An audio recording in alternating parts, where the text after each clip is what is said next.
Ethan Brooks had 30 seconds to make an impossible choice.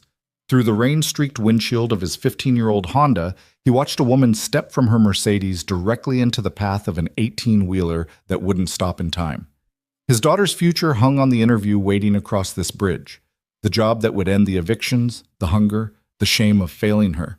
But between him and that future stood a stranger about to die. His hand hit the door handle. Some choices don't wait for permission. If you're watching from your city tonight, drop a comment below and let me know where this story is reaching. Hit that like button and stay until the end, because what happens next will change everything you think you know about sacrifice and second chances. The bridge had been stopped for 7 minutes. Ethan Brooks checked his phone for the 14th time, watching the interview appointment slip further into the past with each passing second. 10:47 a.m. He was supposed to be walking into Hale Industries' executive offices right now, freshly pressed resume in hand, ready to deliver the performance of his life. Instead, he sat trapped in gridlock on the Morrison Bridge, rain hammering against metal and glass, his entire future dissolving in the downpour. "Come on," he muttered, leaning forward as if those few inches might reveal what had paralyzed 3 lanes of traffic. "Come on, come on, come on!" His phone buzzed. Maya's school. He declined the call. Whatever it was, it would have to wait. Everything had to wait for this interview. 6 months of applications, countless rejections, and finally, impossibly, Hale Industries had called him back. Operations manager, $85,000 a year. Benefits, stability, everything he and Maya desperately needed. The wipers scraped across the windshield in rhythmic desperation, and through the cleared arc of glass, Ethan caught movement ahead. Someone was getting out of their car. A woman in a gray business suit, stepping from a black Mercedes that probably cost more than he'd earned in the past 3 years combined.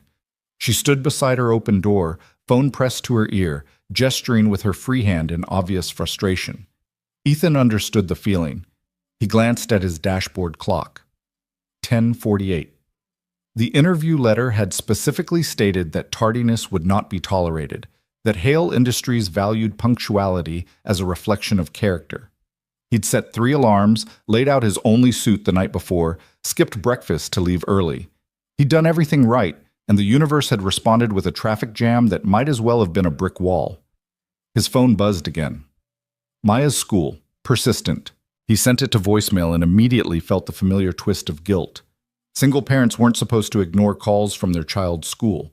But single parents also weren't supposed to miss interviews that could change everything. The woman ahead was still on her phone, pacing now beside her Mercedes.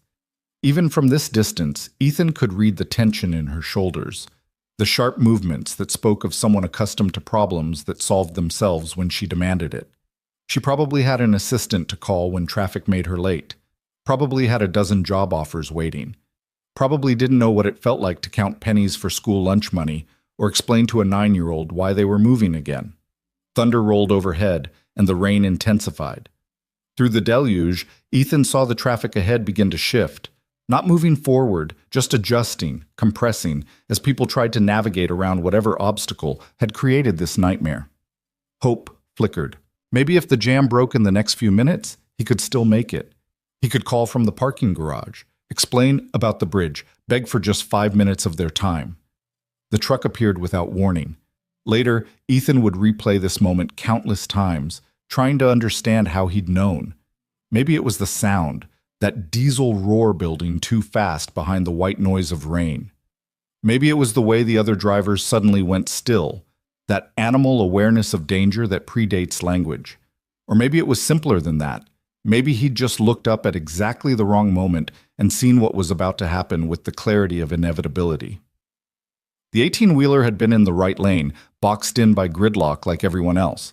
But its driver had decided to use the shoulder to bypass the jam, building speed on that narrow strip of pavement meant for emergencies. 40 miles per hour. 50. The massive vehicle fishtailed slightly as it hit standing water, but the driver didn't slow.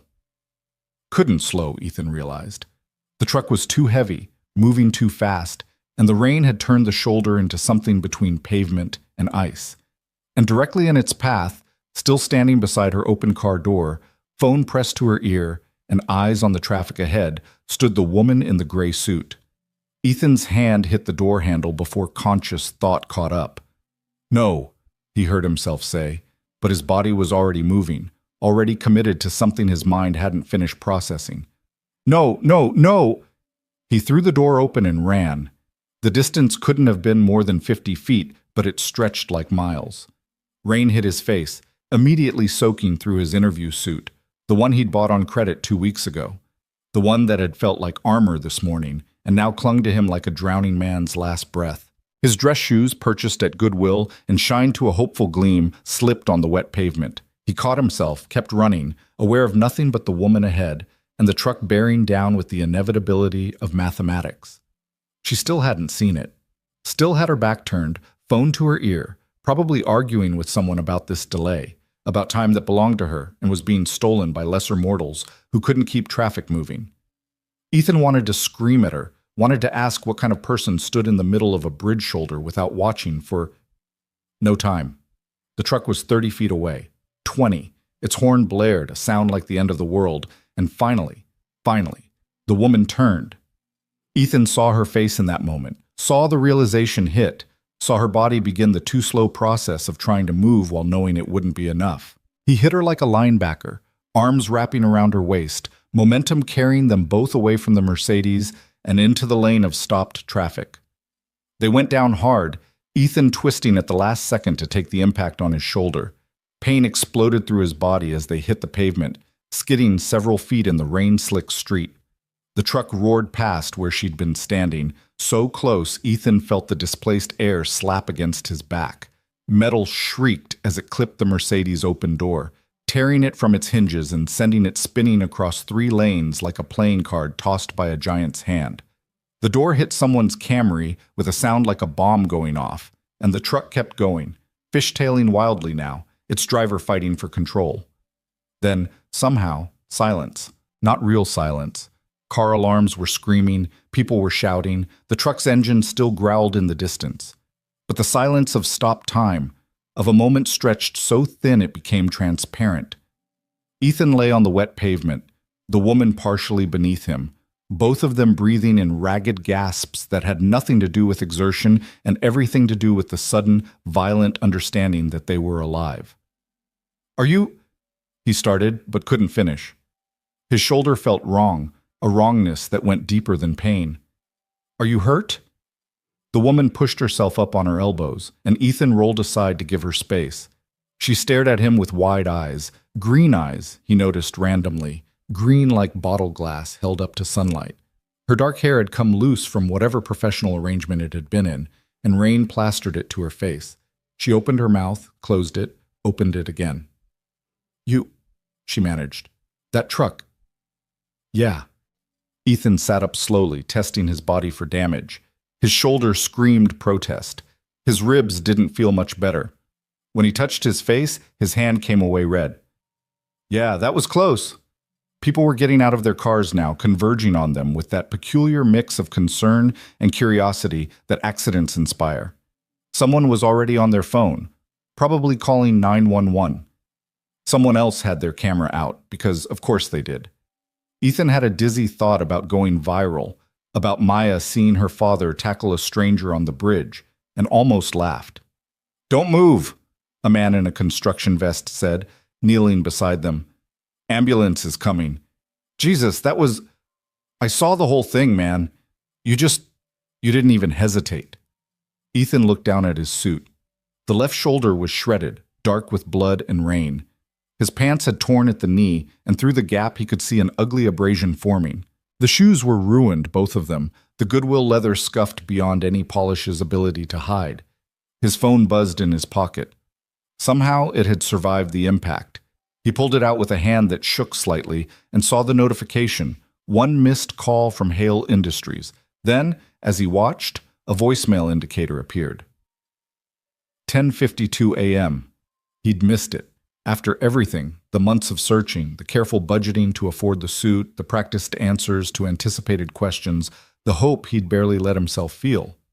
He'd missed it. "Sir, you're bleeding pretty badly." A woman in scrubs had appeared, apparently a nurse or doctor stopped in the same traffic.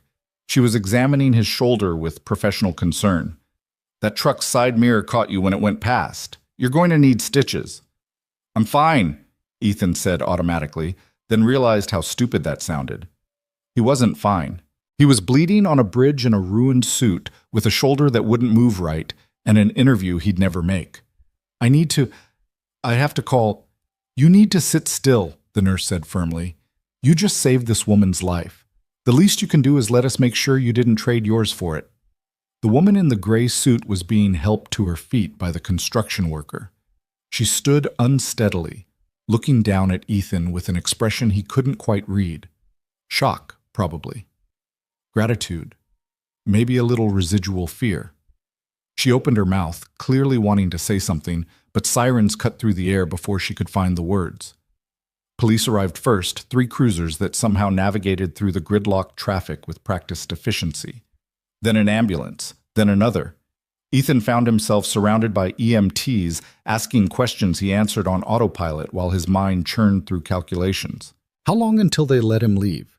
Could he still call Hale Industries? Would they even care that he'd been in an accident? Or would they simply move on to the next desperate candidate? "We need to transport both of you," one of the EMTs was saying. "Get you checked out properly.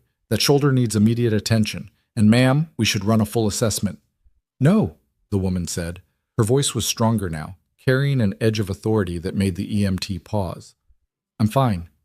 I wasn't injured. He took the impact." She looked at Ethan, and something in her expression shifted. "What's your name?" "Ethan. Ethan Brooks." "Mr. Brooks." She said it like she was testing the weight of it. "I'm Victoria Hale." For a moment, the name didn't register. Then it hit him with the force of the truck he'd just dodged. Victoria Hale, CEO of Hale Industries, the woman whose company he was supposed to be interviewing with right now. The woman whose HR department had sent him that rejection letter 6 months ago, and whose executive team had inexplicably called him back 2 weeks ago with a second chance. He'd just saved the CEO's life, and in the process, destroyed his only opportunity to work for her company. "Oh," Ethan said, and then couldn't think of anything else to say. "Oh." Victoria Hale was staring at him with an intensity that made him uncomfortable. One of her assistants, because of course she had an assistant somewhere nearby, had appeared with a jacket to replace her ruined suit coat. A police officer was trying to guide her toward a waiting cruiser, but she waved them all away, her focus entirely on Ethan. "You were going somewhere," she said. It wasn't a question. "The way you looked at your phone before you ran, you were late for something important." "It doesn't matter now." "It clearly does."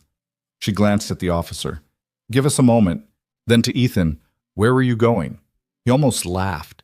The absurdity of it, sitting on the Morrison Bridge in a shredded suit, bleeding from a shoulder wound, explaining to Victoria Hale that he'd been rushing to interview for her company. But when he opened his mouth, what came out was simpler. "I had a job interview. Operations manager position at Hale Industries. 10:30 appointment." He pulled out his phone and showed her the email, somehow needing her to see proof that he wasn't making this up. "I left an hour early, but the traffic..." He gestured at the gridlocked bridge, the statement finishing itself. Victoria took the phone, reading the email with an expression that shifted through several emotions too quickly for Ethan to track. When she looked up, something had changed in her face. "You were coming to interview with my company." "Yes." "And when you saw someone in danger, a complete stranger, you abandoned that interview to help them." Ethan shrugged, then immediately regretted it as pain shot through his shoulder. "Wasn't much of a choice. The interview would have been pointless if someone died because I wanted to be on time. Most people would have called 911 and kept driving." "Maybe." Ethan took his phone back, looking at the cracked screen. Another expense he couldn't afford. "But I've got a daughter. I'd want someone to do the same for her if she needed it." Something shifted in Victoria's expression. She turned to the police officer who'd been waiting patiently. "I need details about the truck driver. Full investigation. That was criminal negligence at minimum." "Yes, ma'am. We've got units pursuing the vehicle now." "Good." She turned back to Ethan. "And I need you to tell these EMTs which hospital they're taking you to. I'll meet you there." "Ma'am, I don't think..." one of the EMTs started. "Not a request." Victoria's voice carried the unmistakable weight of someone accustomed to being obeyed. Mr. Brooks saved my life. The least I can do is ensure he receives the best possible care. She paused, and a slight smile touched her lips. Besides, he has an interview to complete. Ethan stared at her. What? You missed your scheduled interview because you were saving my life. I think we can make an exception to the tardiness policy. She gestured to the EMTs. Let them transport you. Get that shoulder treated. I'll have my assistant reschedule you for this afternoon. Ms. Hale, this isn't necessary. Mr. Brooks. She crouched down so they were at eye level, and Ethan saw something in her face that went beyond gratitude. Respect, maybe. Or recognition. In the last 10 minutes, you've shown me more about your character than any interview could have revealed. You made a choice that cost you everything, or so you thought. You prioritized a stranger's life over your own future without hesitation. That's not something I see every day. She stood. So yes, this is absolutely necessary. I want to know more about the man who runs into traffic instead of away from it. The EMTs were preparing a stretcher. Ethan let them help him onto it, his mind still trying to process what was happening. This morning, he'd been another desperate applicant. Now he was being loaded into an ambulance while the CEO of Hale Industries promised him an interview anyway. As they lifted the stretcher, he caught a glimpse of his Honda still sitting in traffic, door hanging open, hazard lights flashing. Everything he owned that mattered. Maya's school enrollment papers, the folder of his professional certificates, the printed directions to Hale Industries was in that car. My car, he said. I'll have someone deal with it, Victoria said. She was walking alongside the stretcher, her assistant scrambling to keep up while talking rapid fire into a phone. Focus on getting patched up. We'll handle the rest. The ambulance doors closed, and through the small window, Ethan watched the bridge scene recede. Police were redirecting traffic. Tow trucks were arriving for the Mercedes and the vehicles that had been damaged by the flying door. The truck was probably miles away by now, its driver either unaware of what had almost happened or choosing to run rather than face consequences. The EMT examining his shoulder was saying something about tissue damage and possible ligament tears. Ethan heard the words but couldn't quite make them feel real. None of this felt real. Less than 15 minutes ago, his biggest fear had been missing an interview. Now that same interview was somehow still happening, his body was a map of fresh injuries, and Victoria Hale was personally ensuring he received care. His phone buzzed. Maya's school, third call. He answered it this time. Mr. Brooks? The voice was familiar. Mrs. Patterson, the school secretary. We've been trying to reach you. Maya got into an incident during recess. She's fine, but we need you to come pick her up. What kind of incident? Some other students were teasing her and she pushed one of them. We have a strict no-violence policy and... I understand. Ethan closed his eyes, feeling the weight of too many problems trying to solve themselves simultaneously. I'm actually in an ambulance right now. There was an accident on the bridge. Can she stay in the office until I can arrange pickup? Silence on the other end then. An ambulance? Mr. Brooks, are you all right? I will be. Just need some stitches, but I can't get there for at least an hour, maybe 2. Is there any way? Of course. Maya can stay with me. Should I call someone else? Family? There isn't anyone else. The words came out harder than he intended. It's just me and her. I'll get there as soon as the hospital releases me. He ended the call and stared at the ambulance ceiling. Perfect. Just perfect. His daughter was in trouble at school. He was bleeding in an ambulance. His car was abandoned on a bridge. And his interview, his impossible, surreal, second-chance interview, was apparently still happening. The EMT was asking about his medical history. Ethan answered mechanically. No major illnesses, no chronic conditions, no regular medications, no insurance. No insurance? The EMT paused. Sir, this hospital visit is going to be expensive. Emergency transport, stitches, possibly imaging for that shoulder. I'll figure it out. Ethan had been figuring it out for 3 years now, ever since Maya's mother had decided that being a parent was too complicated and left them both behind. He'd figured out childcare and school lunches and rent and utilities and groceries and birthday presents and everything else that came with raising a child alone. He'd figure out one more bill. They arrived at Providence Memorial 15 minutes later. The hospital was familiar. Ethan had brought Maya here twice for emergencies, once for a broken wrist and once for a severe asthma attack. Both times, the bills had taken months to pay down. This time would probably be worse. But as they wheeled him through the emergency room entrance, someone was already waiting. A woman in a crisp business suit, tablet in hand, approached with purposeful efficiency. "Mr. Brooks, I'm Jennifer Chen, Ms. Hale's executive assistant.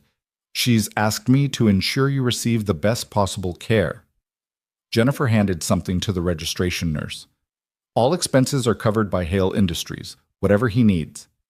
The nurse looked at the card Jennifer had provided, then at Ethan with new interest. "Right away, Ms. Chen. We'll get him into a treatment room immediately." "Wait." Ethan tried to sit up on the gurney. "I can't let your company pay for this. It's too much." Jennifer smiled.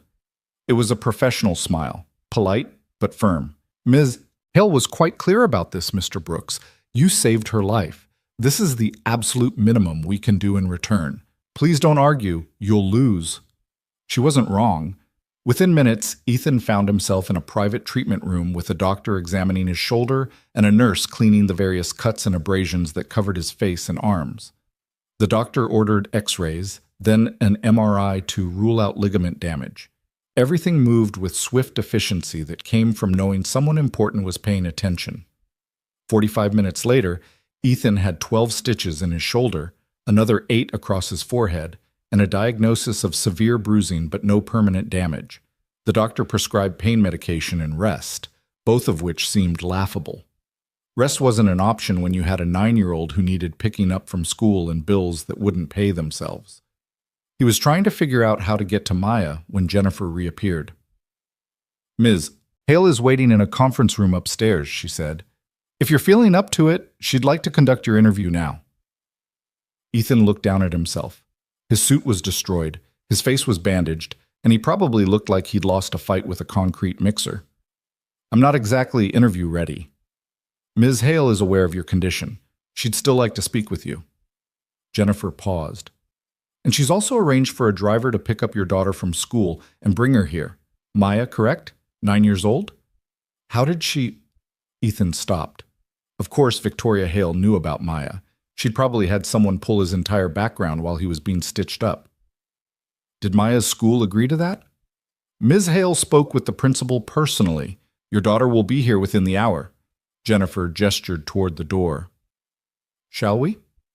Ethan followed her through the hospital corridors, his mind struggling to keep up with how quickly everything had changed. This morning he'd been invisible, another struggling single parent, another resume in a stack, another person the world looked past. Now he was being escorted through a hospital by an executive assistant while the CEO of a major corporation waited to interview him. The conference room was small but private, with a window overlooking the hospital's courtyard. Victoria Hale sat at the table, still in her rain-damp business suit, a laptop open in front of her.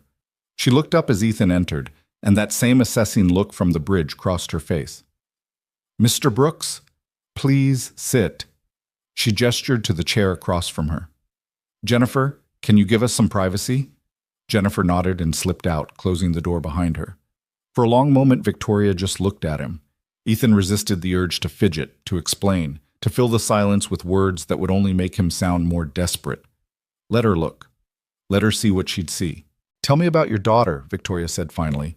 Of all the questions Ethan had prepared for, this wasn't one of them. "Maya? She's 9. Smart, funny, stubborn as hell." He smiled despite himself. "Looks just like her mother, but has my terrible sense of humor." "And her mother?" "Gone. Left when Maya was 6. Decided parenting wasn't what she'd signed up for." Ethan kept his voice neutral. He'd learned not to let the bitterness show. "Been just the two of us since then." "That must be difficult." "It's life." Ethan shrugged, then winced as his shoulder protested. "You do what needs doing." Victoria nodded slowly. "Your resume indicates you have a degree in operations management from Portland State. Top of your class." Letters of recommendation from 3 previous supervisors, all glowing. 5 years of progressively responsible positions at Cascade Manufacturing before they closed their Portland facility. Yet you've been unemployed for 6 months. Why? Here it was, the question he'd been dreading, the gap he couldn't explain without sounding like he was making excuses. But after saving this woman's life, lying seemed pointless. Because I need flexible hours, Ethan said. I need to be able to pick Maya up from school. I need to be available when she's sick.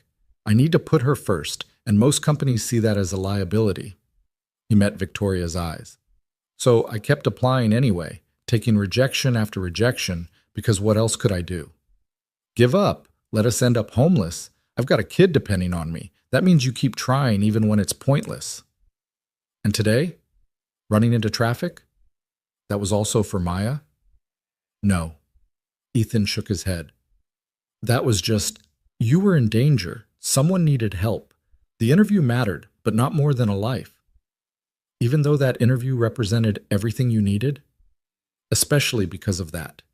Ethan leaned forward, ignoring his protesting ribs. Ms. Haley, I can't teach my daughter that success matters more than doing the right thing.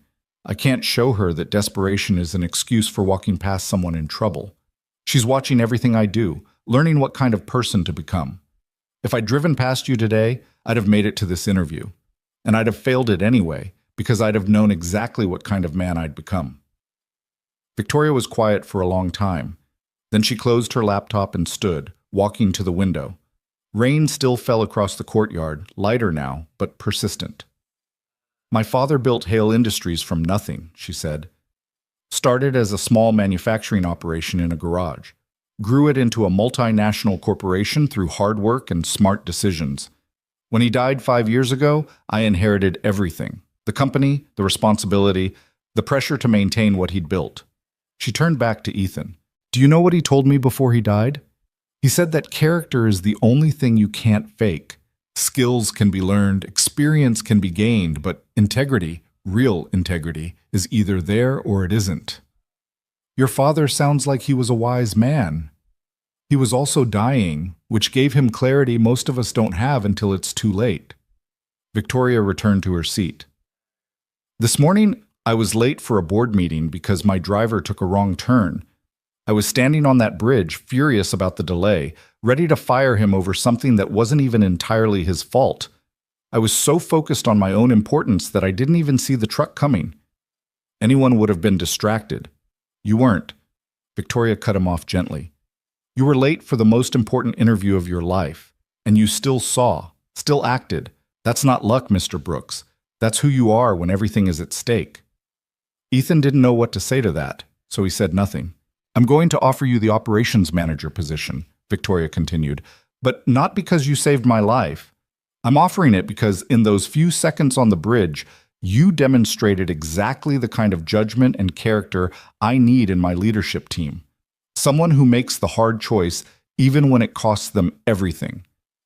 Ms. Hale, the salary is $85,000, as posted.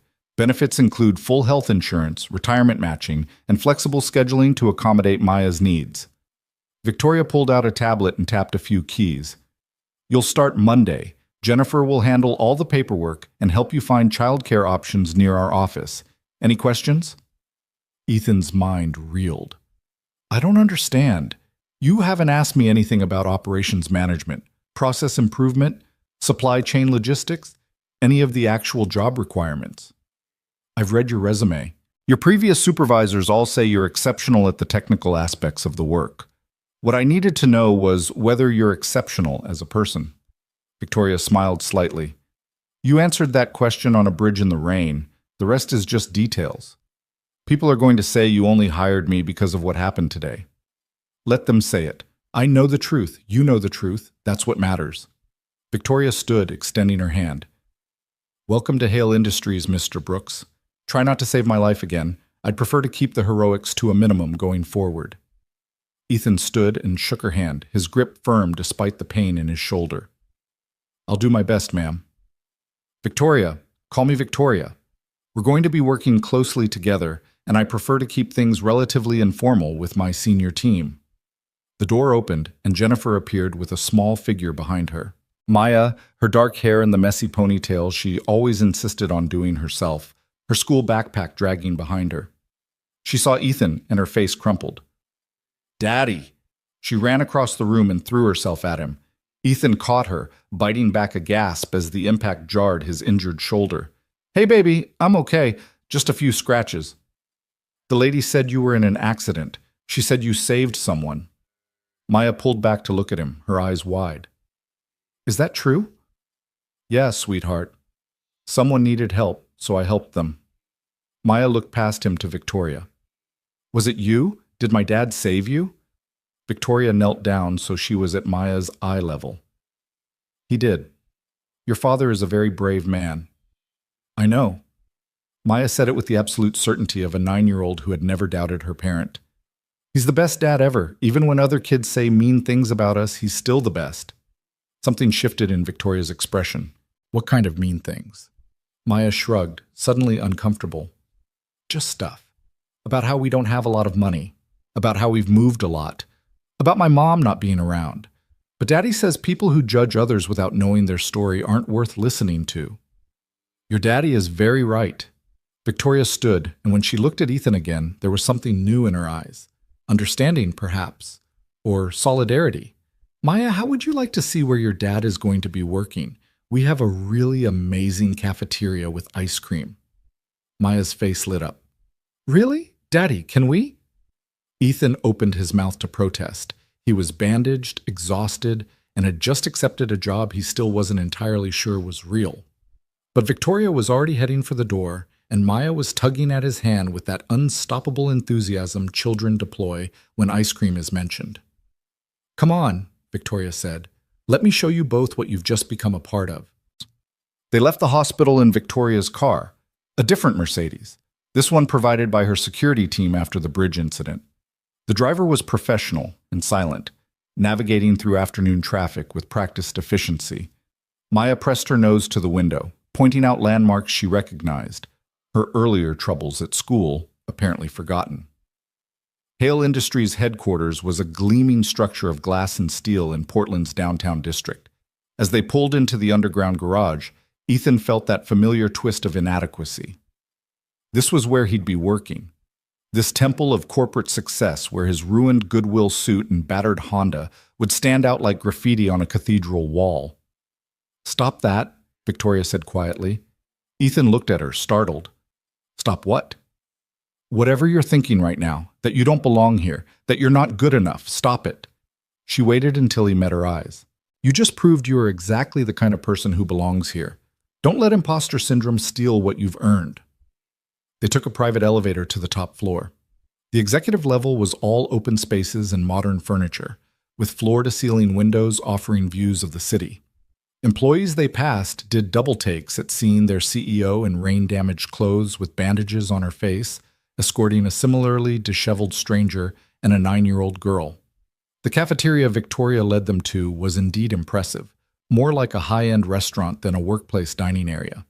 Maya's eyes went wide at the ice cream bar, and Ethan found himself nodding permission before she even asked. While Maya loaded a bowl with enough ice cream to constitute a meal, Victoria guided Ethan to a quiet table by the windows. "You're going to face resistance," she said without preamble. "Some of my senior managers have been here for decades. They're not going to understand why I hired someone directly, especially not someone who's been out of work for 6 months. They'll question your qualifications, your experience, your right to be here." "I know." "Do you?" Victoria leaned forward. "I'm not talking about casual skepticism. I'm talking about active sabotage. People protecting their territories and their positions. They'll test you, try to make you fail, hope you'll quit so they can say, 'I made a mistake.'" "Why are you telling me this?" "Because I don't make mistakes with hiring decisions, and I need you to remember that when things get difficult." Victoria's voice was firm. "You saved my life today, yes, but I'm not hiring you out of gratitude. I'm hiring you because in a crisis, you made a choice that revealed your character. That kind of integrity is rare. I need it on my team, and I won't let anyone drive you away." Maya returned with her ice cream bowl, climbing into the chair next to Ethan. She took a huge bite and immediately winced. Brain freeze? Ethan couldn't help but smile. That's what happens when you eat it too fast, baby. But it's so good. Maya took another slightly smaller bite. Ms. Victoria, thank you for this, and for giving my daddy a job. He's been really worried about money. Ethan started, embarrassed. It's okay, Daddy. Ms. Victoria already knows. She probably knows everything. Maya looked at Victoria with that uncanny perception children sometimes have. You're going to take care of my daddy at work, right? Make sure people are nice to him? Victoria smiled, but it was a serious smile. I'm going to make sure your daddy has every opportunity to succeed, but he's going to take care of himself and probably a lot of other people too. That's who he is. Yeah, Maya nodded, completely satisfied with this answer. That's who he is. They sat together as afternoon faded toward evening, an unlikely trio brought together by chance and crisis. Outside the windows, Portland stretched away in every direction, rain-washed and gleaming. Somewhere out there was Ethan's abandoned Honda. Somewhere was the apartment they'd probably have to leave soon. Somewhere was the future he'd thought was lost this morning on the bridge. But here, in this moment, Ethan felt something he hadn't felt in a very long time. Possibility. Not certainty. He wasn't naive enough to think this job would solve everything, but possibility was enough. Possibility was what you built from when everything else was gone. His phone buzzed. A text from Jennifer. All paperwork ready for Monday. You're officially in the system. Welcome to Hale Industries. Ethan looked at Maya, happily working through her mountain of ice cream. He looked at Victoria, already back on her phone but still present, still here. He looked at his bandaged hands and thought about the choice he'd made on the bridge. Some choices cost everything. And sometimes, if you're lucky, they give you back more than you ever knew to ask for. The storm was ending. Through the cafeteria windows, Ethan could see patches of blue breaking through the clouds. It felt like an omen, though he didn't believe in omens. He believed in showing up, in doing the work, in protecting the people who mattered, and helping the ones who needed it. Everything else was just details. Daddy? Maya's voice pulled him back. What are you thinking about? Ethan smiled and ruffled her hair. Just thinking that maybe we're going to be okay, baby. Maybe we're finally going to be okay. Maya grinned, her mouth ringed with chocolate ice cream. I already knew that. You're my dad. We're always okay. Out of the mouths of children, Ethan thought. Out of the mouths of children. Monday morning arrived with the kind of nervous energy that made Ethan's coffee taste like metal. He stood in front of the bathroom mirror at 5:30 a.m., adjusting a tie he'd borrowed from the Goodwill store manager. A kindness extended after Ethan had explained his situation. The suit was new, purchased with an advance Victoria's assistant had quietly arranged, but it still felt like costume armor over skin that didn't quite fit the role yet. You look handsome, Daddy. Maya appeared in the doorway, still in her pajamas, clutching the stuffed elephant she'd had since she was 3. You're supposed to be sleeping, baby. I wanted to see you before your first day. She patted across the cold bathroom tile and wrapped her arms around his waist. Are you scared? Ethan knelt down so they were eye level, recognizing the question for what it really was, Maya asking if she should be scared. A little nervous, maybe, but that's normal when you start something new. It means you care about doing it right. Will the people there be nice to you? He thought about Victoria's warning about the resistance she'd promised was coming. Some will be. Some might not be at first. But that's okay. We can't control how other people act, only how we respond. Maya considered this with the seriousness she brought to important matters. Like when Brittany made fun of my shoes at school? Exactly like that. You held your head up and didn't let her make you feel small. Ethan smoothed her hair back. That's what I'm going to do, too. But you pushed her when she wouldn't stop. Maya's voice was quiet. That's why I got in trouble. I know, sweetheart. And we talked about that. Using our hands isn't the answer, even when we're frustrated. But standing up for yourself, that's always right. You just have to find better ways to do it. With words? With words. With walking away, with telling a teacher. Ethan kissed her forehead. The hard part is staying calm when someone's trying to make you angry. That takes more strength than pushing back. Maya nodded slowly, processing. Will you stay calm today? even if people are mean. I'll do my best. He stood, checking his reflection one more time. The stitches on his forehead were still visible, dark threads against healing skin. His shoulder ached despite the pain medication. He looked like exactly what he was, someone who'd been through something and was still standing. Now go back to bed. Mrs. Chen is going to pick you up for school at 7:30. I like Mrs. Chen. She let me have 2 cookies yesterday. Don't get used to it. 1 cookie is the rule. Maya giggled and scampered back to her room. Ethan listened to her feet padding down the hallway, the sound of her door closing, and felt the weight of everything settle on his shoulders. This job wasn't just about him anymore. It was about proving to Maya that hard work mattered, that integrity led somewhere, that the world occasionally rewarded doing the right thing. He couldn't afford to fail. The drive to Hale Industries took 40 minutes in early morning traffic. Ethan's Honda made concerning noises that suggested expensive repairs in his near future, but he pushed the thought aside. One problem at a time. He'd learned that lesson well over the past 3 years. You couldn't fix everything at once, so you fixed what you could and accepted what you couldn't. The parking garage felt different in morning light, full of expensive cars that made his Honda look like it had wandered in from another decade. Ethan found a spot in the back corner, as far from the entrance as possible, and sat for a moment with his hands on the wheel. "You can do this," he said aloud. "You've done harder things. You've kept Maya fed and housed and happy. This is just a job." But it wasn't just a job, and he knew it. This was stability, security, the ability to stop choosing between groceries and rent.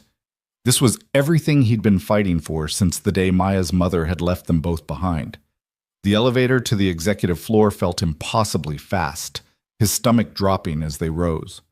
When the doors opened, he was greeted by Jennifer Chen, Victoria's assistant, looking immaculate in a navy suit. "Mr. Brooks, perfect timing. Let me show you to your office." She led him down a corridor lined with glass-walled spaces, each occupied by people already deep in work despite the early hour. "You'll be working primarily with our operations division, reporting directly to Ms. Hale. Your team consists of 12 people across 3 departments: manufacturing oversight, supply chain logistics, and quality assurance." 12 people reporting to me? Ethan had managed teams before, but never at this scale. Initially, yes. Ms. Hale has plans to expand your scope once you're settled. Jennifer stopped at a corner office with windows overlooking the river. "This is yours." The space was larger than Ethan's entire apartment. A desk of dark wood, chairs that looked like they cost more than his car, bookshelves waiting to be filled. Through the windows, Portland stretched away toward the mountains, morning light turning the river to molten gold. "This can't be right," Ethan said. "Operations managers don't get corner offices." "Ms. Hale's operations managers do." Jennifer set a tablet on his desk. "Your login credentials, security access, and first week's schedule are all here.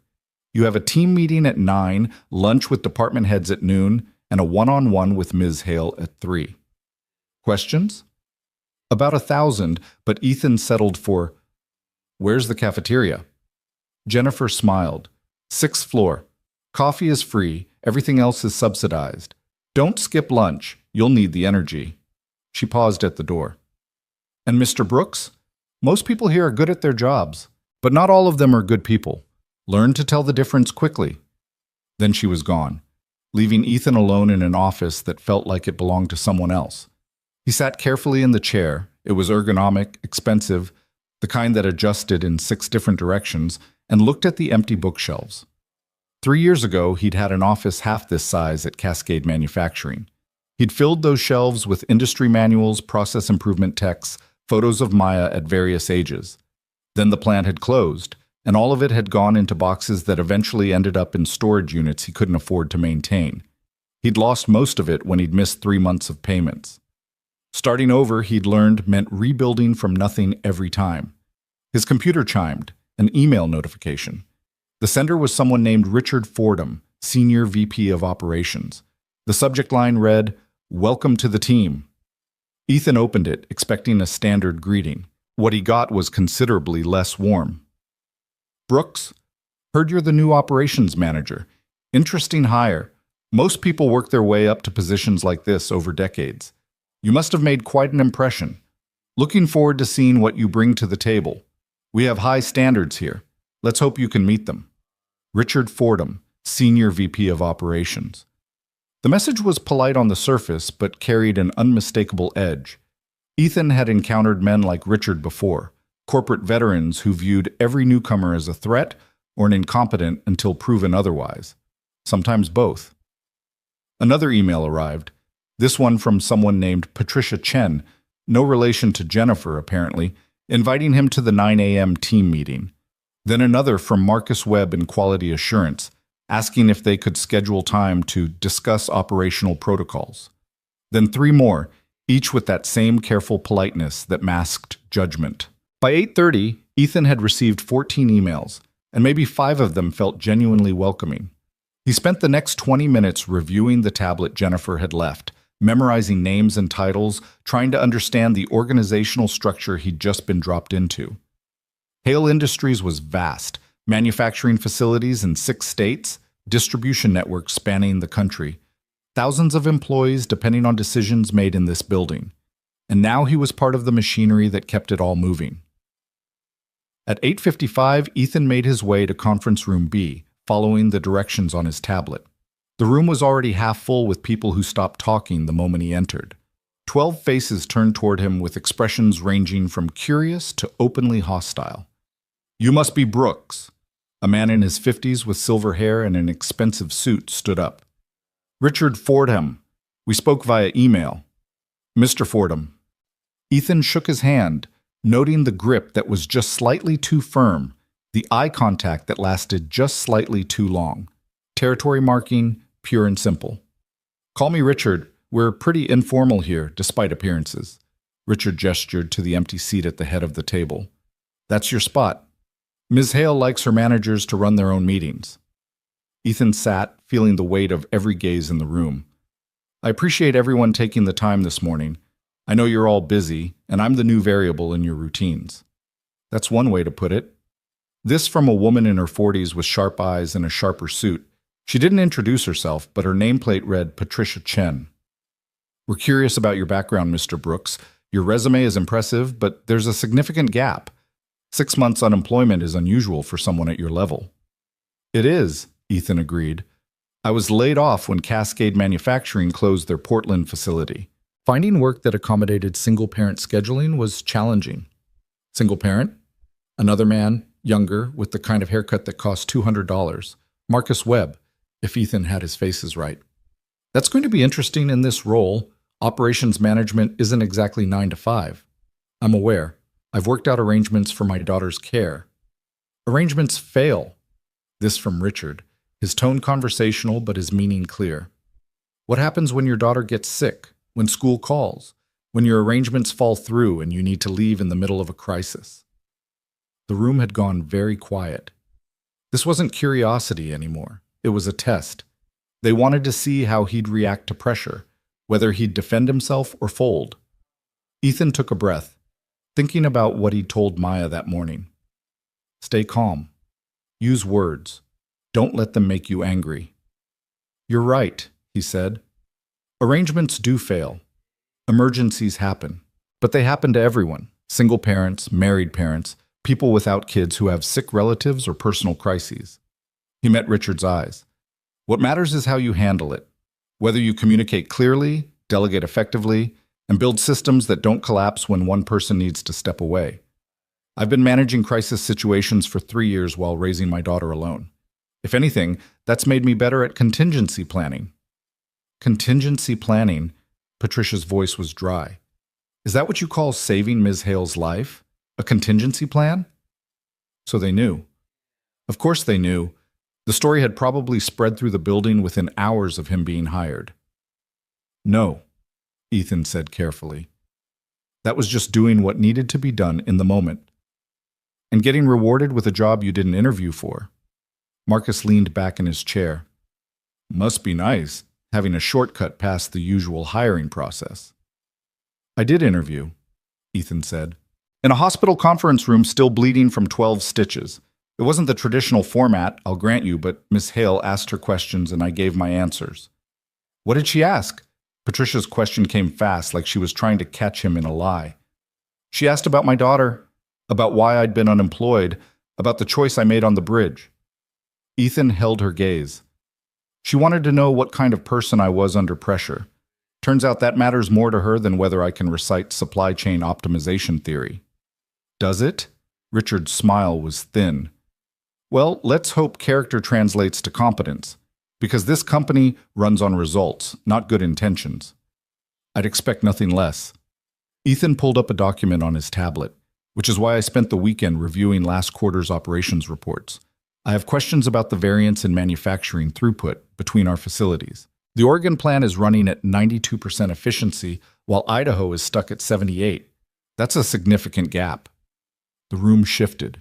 Patricia and Richard exchanged glances. Marcus sat up straighter. You reviewed last quarter's reports? Patricia's tone had changed, surprise creeping through the skepticism.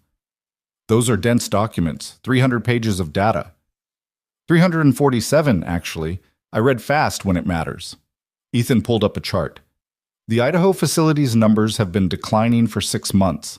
Equipment failure rates are up, worker satisfaction scores are down, and there's been a 23% increase in safety incidents.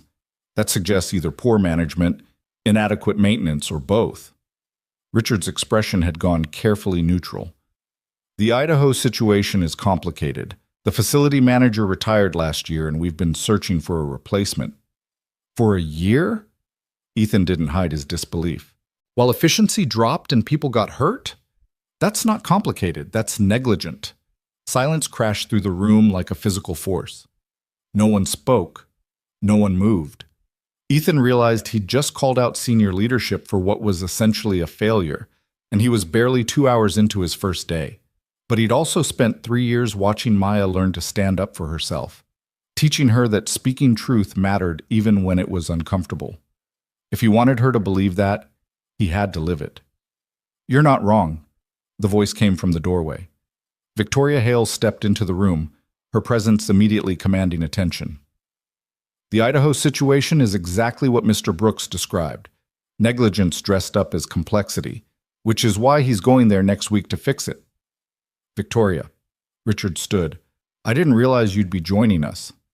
I wasn't planning to, but I wanted to see how Mr. Brooks' first meeting went. Victoria's smile was pleasant, but her eyes were steel. Sounds like he's already identified problems some of you have been ignoring for months. We've been aware of Idaho's challenges, Patricia said carefully. We just haven't had the resources to... You've had the resources. You haven't had the will. Victoria took a seat at the table. Mr. Brooks, tell me what you do about Idaho. Ethan felt every eye on him again, but this time it was different. Victoria wasn't testing him. She was giving him a platform. The question was whether he was ready to use it. I'd start with the data, he said.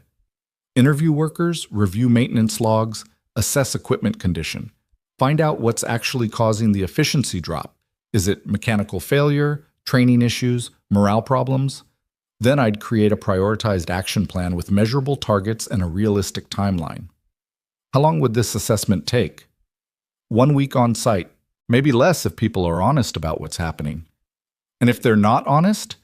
Ethan thought about the past 3 years, about all the times people had made assumptions about him based on his situation. Then I'll look at what the numbers say instead of what people claim. Data doesn't lie. It just takes effort to read it correctly. Victoria nodded. Richard, arrange travel for Mr. Brooks. He leaves Wednesday. Patricia, I want you to brief him this afternoon on Idaho's history. Marcus, pull together equipment maintenance records going back 2 years. She stood. And everyone in this room needs to understand something clearly. Mr. Brooks is here because I hired him, yes, but he stays because of what he can do. I suggest you stop testing whether he belongs and start helping him succeed. Questions? No one had questions. Victoria left as quickly as she'd arrived, and the room slowly exhaled. Richard was the first to speak, his voice carefully controlled. Well, I suppose that settles the question of where you stand with the CEO. It settles that she expects results, Ethan said. Same as she expects from all of you. I'm not here to make enemies or prove superiority. I'm here to do a job. If you want to help, great. If not, stay out of my way and let me work. Patricia's expression shifted. Not quite a smile, but something closer to respect. You've got nerve. I'll give you that. Most people wouldn't call out senior leadership in their first meeting. Most people probably have better survival instincts than me. Ethan closed his tablet. But I've got a daughter who watches everything I do. I can't teach her to be brave if I'm not willing to do it myself. Marcus laughed, actually laughed, the tension breaking like glass. Fair enough. Look, Brooks, you're right about Idaho. We all knew it was a problem. We just didn't know how to fix it without making it a bigger mess. Maybe that's because you were thinking about it wrong, Ethan said. Sometimes the biggest messes require the simplest solutions. Show up, listen, fix what's broken. Not everything needs a committee or a strategic plan. Some things just need someone willing to do the work. The meeting wrapped up 20 minutes later with more cooperation than Ethan had expected. Patricia actually shook his hand on the way out, and Marcus offered to grab coffee sometime. Richard remained distant but no longer openly hostile. Progress, Ethan thought. Small, tentative progress. He returned to his office to find Jennifer waiting with lunch, a sandwich and soup from the cafeteria. Ms. Hale thought you might forget to eat. She's not wrong. Ethan realized he'd skipped breakfast in his nervousness. Thank you. How was the meeting? Honest. Ethan unwrapped the sandwich. They don't trust me yet. Some of them actively resent me, but at least we're not pretending otherwise. Jennifer's smile was knowing. That's better than most new hires get. Usually the resentment stays hidden for months. She set down a folder. Idaho facility information. Patricia will brief you at 4, but this will get you started. Ethan spent his lunch reading about a manufacturing plant that had once been Hale Industries' flagship operation. Built in 1987, expanded in the 90s, employing 230 people in a town of 4,000. The kind of place where the factory was the heartbeat of the entire community. And now it was dying, slowly, from neglect and absent leadership. The afternoon passed in a blur of meetings. Patricia's briefing was thorough and surprisingly frank. Idaho's problems stemmed from a facility manager who'd checked out years before retiring, combined with corporate oversight that had looked the other way as long as product kept shipping. The result was deferred maintenance, safety shortcuts, and a workforce that had stopped believing anyone cared. They've been promised help before, Patricia warned. 3 times in the past 2 years, corporate sent someone to assess the situation. Each time, the assessment resulted in a report that went nowhere. The workers don't trust us anymore, can't blame them. At 3 o'clock, Ethan knocked on Victoria's office door. She called for him to enter, and he found her standing at her window, looking out over the city. How was your first day? She asked, without turning around. Challenging. Eye-opening, exactly what I expected and nothing like I imagined. Ethan joined her at the window. Your team is talented but cautious. They're waiting for me to fail. Some of them are hoping you'll fail. I know. Does that bother you? Ethan considered the question. It bothers me that they're wasting energy on hoping instead of working. But their opinion of me isn't something I can control. All I can do is show up and do the job. Victoria turned to face him. The Idaho facility is a test. You understand that, right? I'm sending you to the worst situation we have, and everyone is going to watch to see how you handle it. Because if I can fix Idaho, they'll have to take me seriously.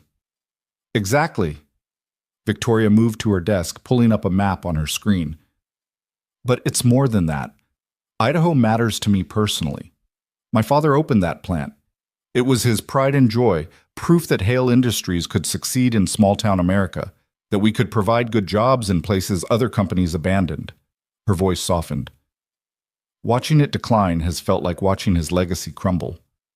I need someone who cares enough to save it, not for me, but for the 230 people whose livelihoods depend on it. What if I can't? Ethan asked the question he'd been avoiding. What if the problems are too deep, or the solutions too expensive, or then you tell me honestly and we make hard decisions together? Victoria met his eyes. But I don't think that's going to happen. I think you're going to go to Idaho and see what everyone else missed, that the facility's problems aren't mechanical or financial. They're human. People stopped caring because no one cared about them. Fix that, and everything else follows. Ethan thought about his apartment, about the way it had started feeling like home once he and Maya had arranged their few possessions with care, about how a place reflected the people in it, and how neglect wasn't just visible in broken equipment, but in broken spirits. "I'll do my best," he said. "I know you will. That's why you're going." Victoria pulled up a calendar. "Wednesday morning, 6 a.m. flight. You'll have full authority to implement immediate fixes, equipment purchases, staffing changes, whatever you deem necessary within reason. Jennifer will give you procurement codes and emergency contact numbers. Questions?" "Just one. Why me?" "You could have sent Richard or Patricia, people with more experience, more authority, more credibility with the workers." Victoria smiled, but it was sad. "Because Richard and Patricia see problems through spreadsheets. They'd arrive with clipboards and cost analyses and recommendations that look perfect on paper but ignore the reality of people's lives. You see problems through the lens of someone who's lived them. That makes all the difference." Ethan left her office as the sun was setting, painting Portland's skyline in shades of amber and rose. He should have felt exhausted. It had been one of the longest days of his life. Instead, he felt something closer to purpose. Mrs. Chen had Maya waiting at home, homework already done, dinner warming in the oven.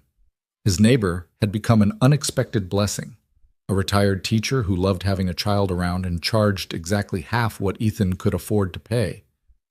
"How was it?" Maya asked before he'd even closed the door. "Well, did you have a good day? Were people nice? Did you fix things?" Ethan scooped her up, ignoring his protesting shoulder. "It was hard and complicated, and I'm going to have to go on a trip next week. But yes, I think it was good." "Where are you going?" "Idaho, to help fix a factory that's having problems." Maya's face fell. "How long?"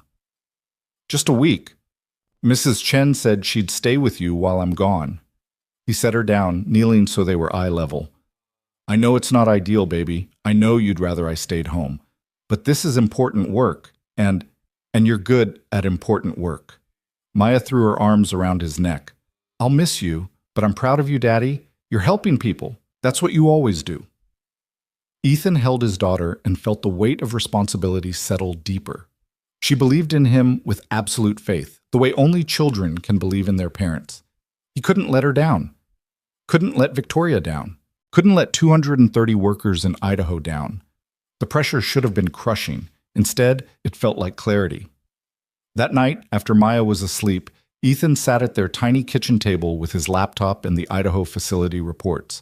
He read until his eyes burned, making notes, identifying patterns, building a mental map of everything that had gone wrong and everything that needed fixing. At midnight, his phone buzzed. A text from Victoria. "Stop working. You need rest." Ethan smiled and texted back. "How did you know I was still up?" "Because I'm still up too. And because I recognize the obsessive dedication of someone who knows people are counting on them. Trust me, Idaho's problems took years to develop. They won't be solved by you losing sleep the night before you even go. Rest. You'll need your energy." He closed the laptop and looked around their small apartment.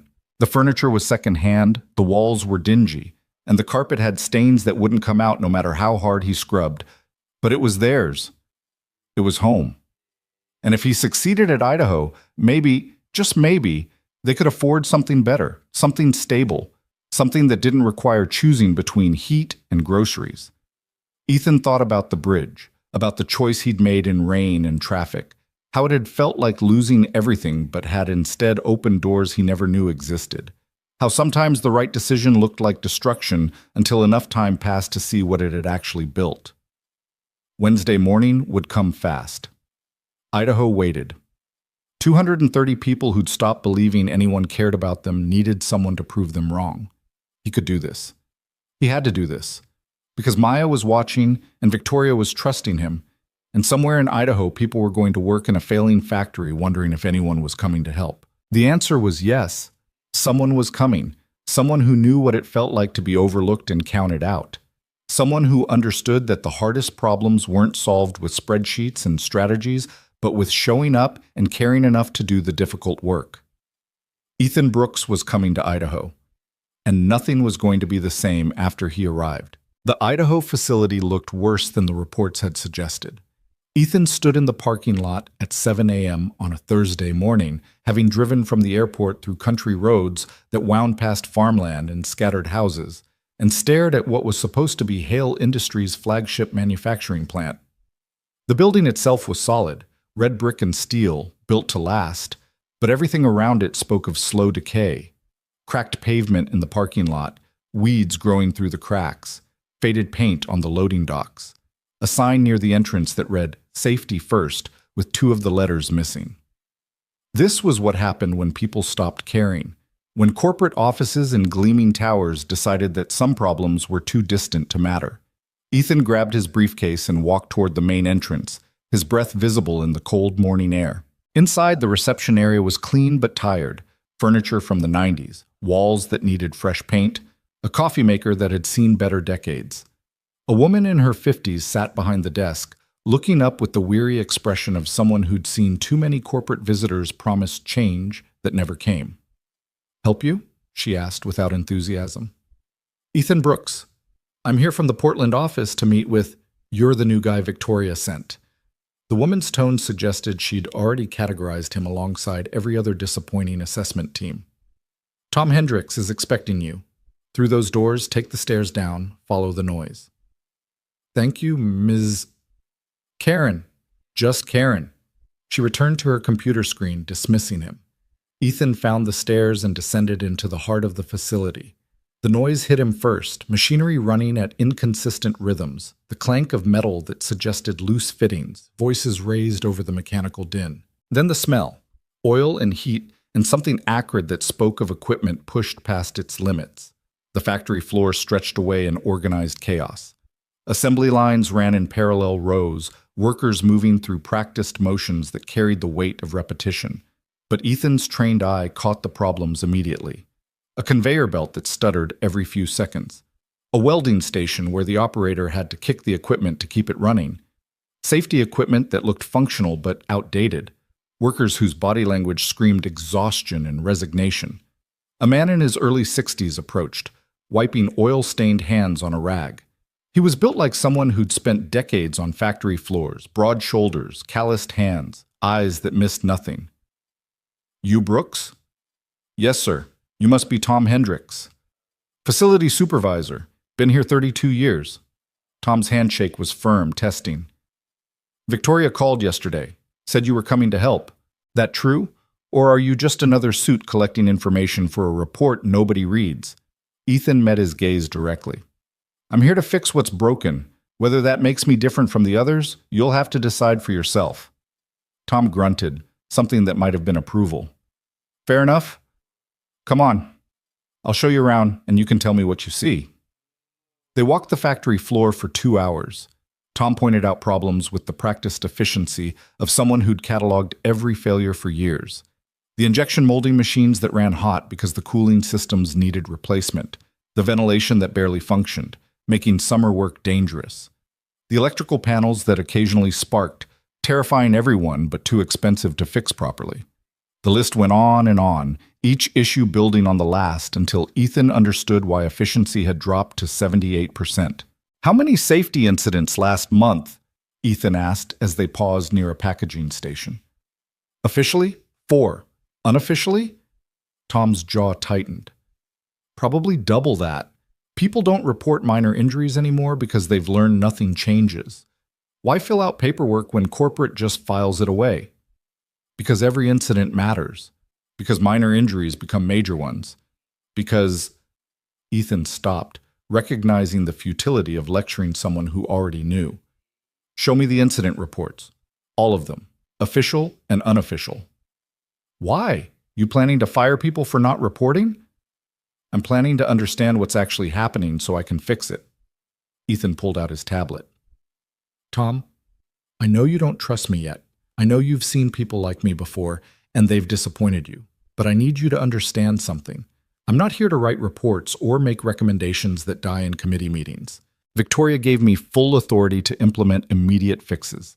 That means if something needs replacing, I can authorize it. If someone needs additional training, I can arrange it. If management is the problem, I can address it." Tom studied him for a long moment. "Full authority? Within reason, yes. Define reason.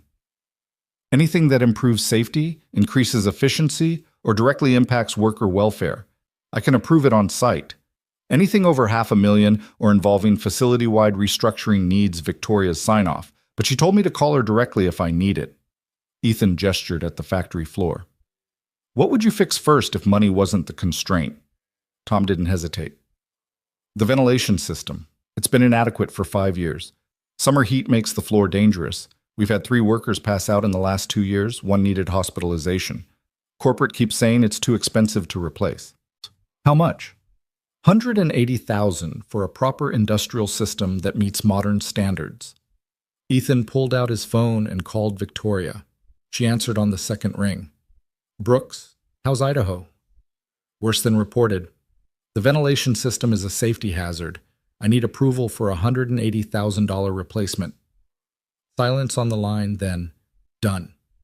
Send me the specifications and I'll have procurement start the paperwork today. What else? I'll know more after I've been through everything, but Tom here has been cataloging problems for years. I suspect there's a list longer than my arm. Then work through the list. Fix what needs fixing. Keep me updated. Victoria paused. And Brooks? Thank you for calling immediately instead of sitting on it. She hung up. Ethan looked at Tom, whose expression had shifted from skepticism to something closer to shock.